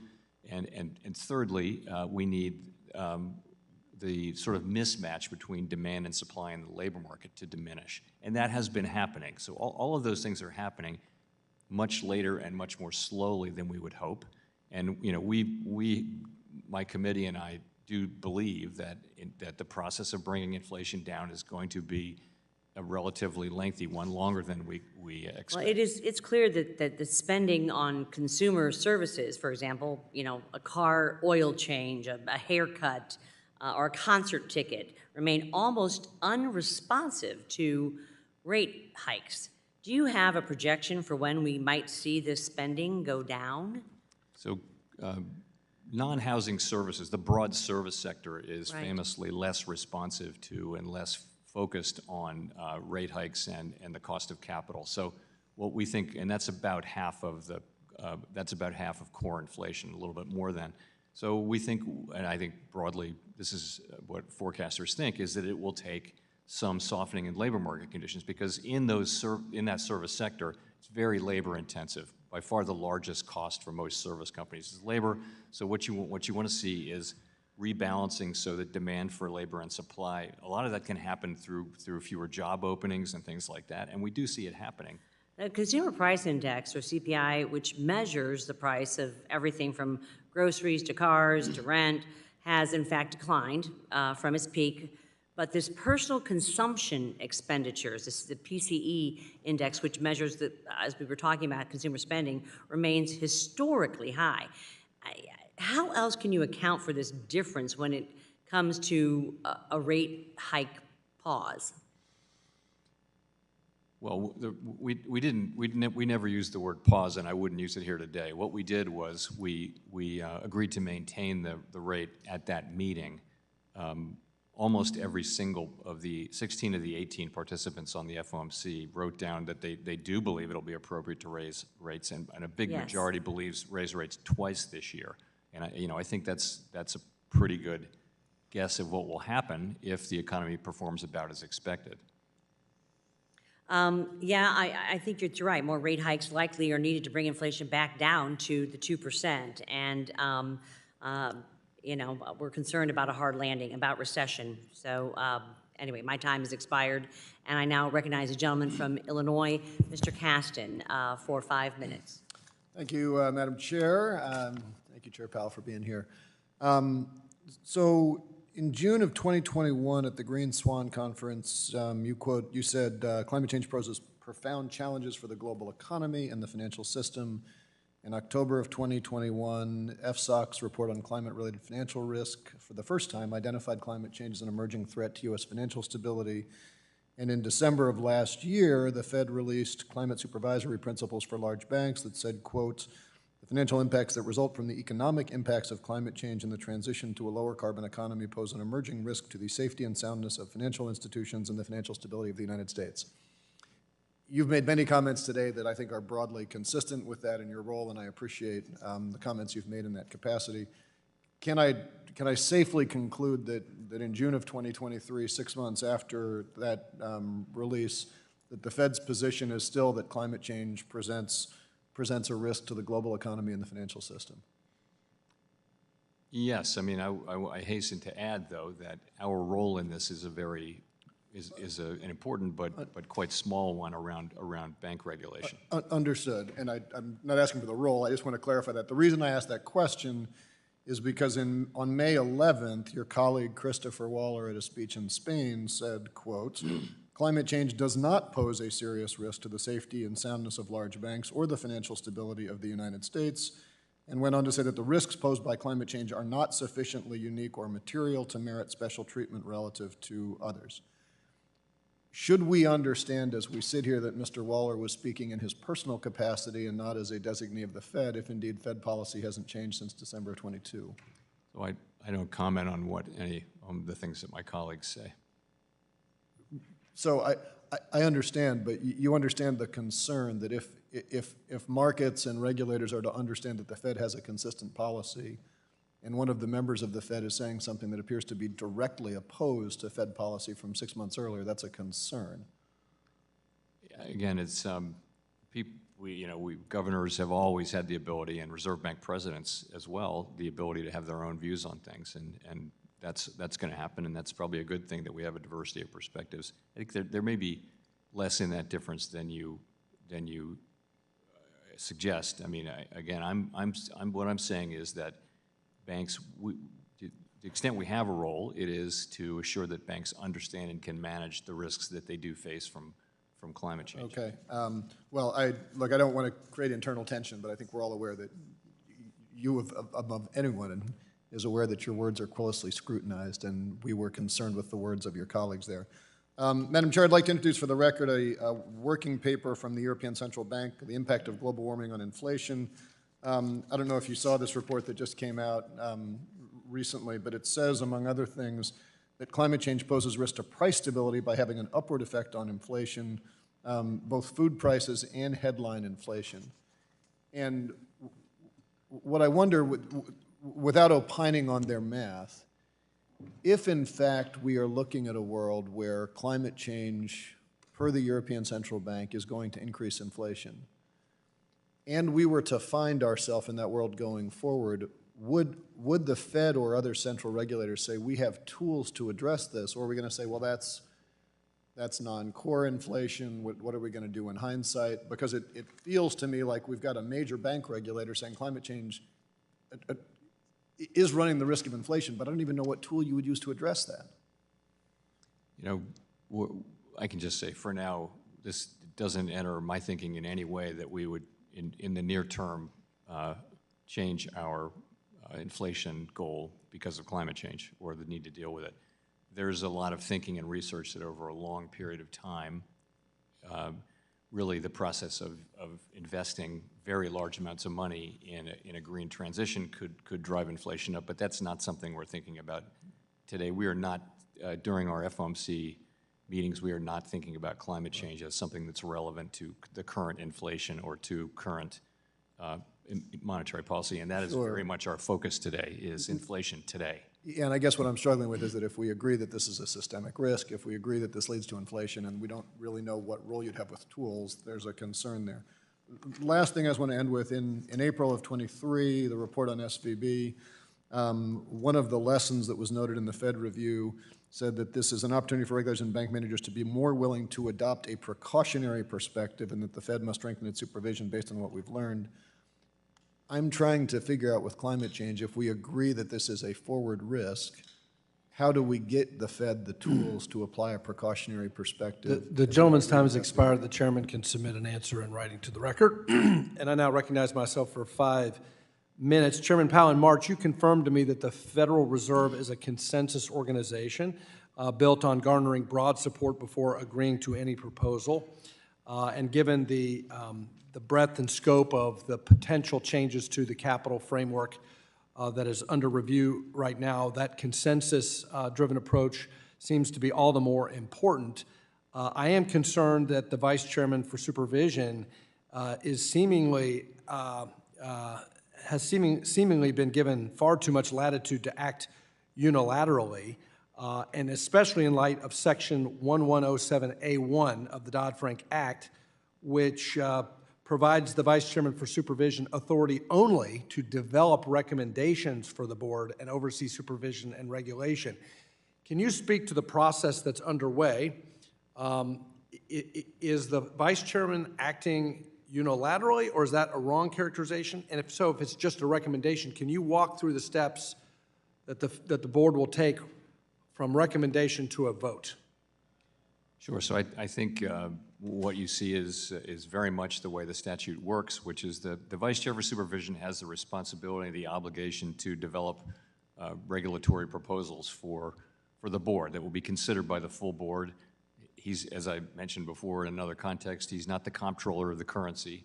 He brings proposals to the board, and the board votes by majority vote to support them or not. And that's how that works. In terms of supervision, Is he including other members of the board currently as he's?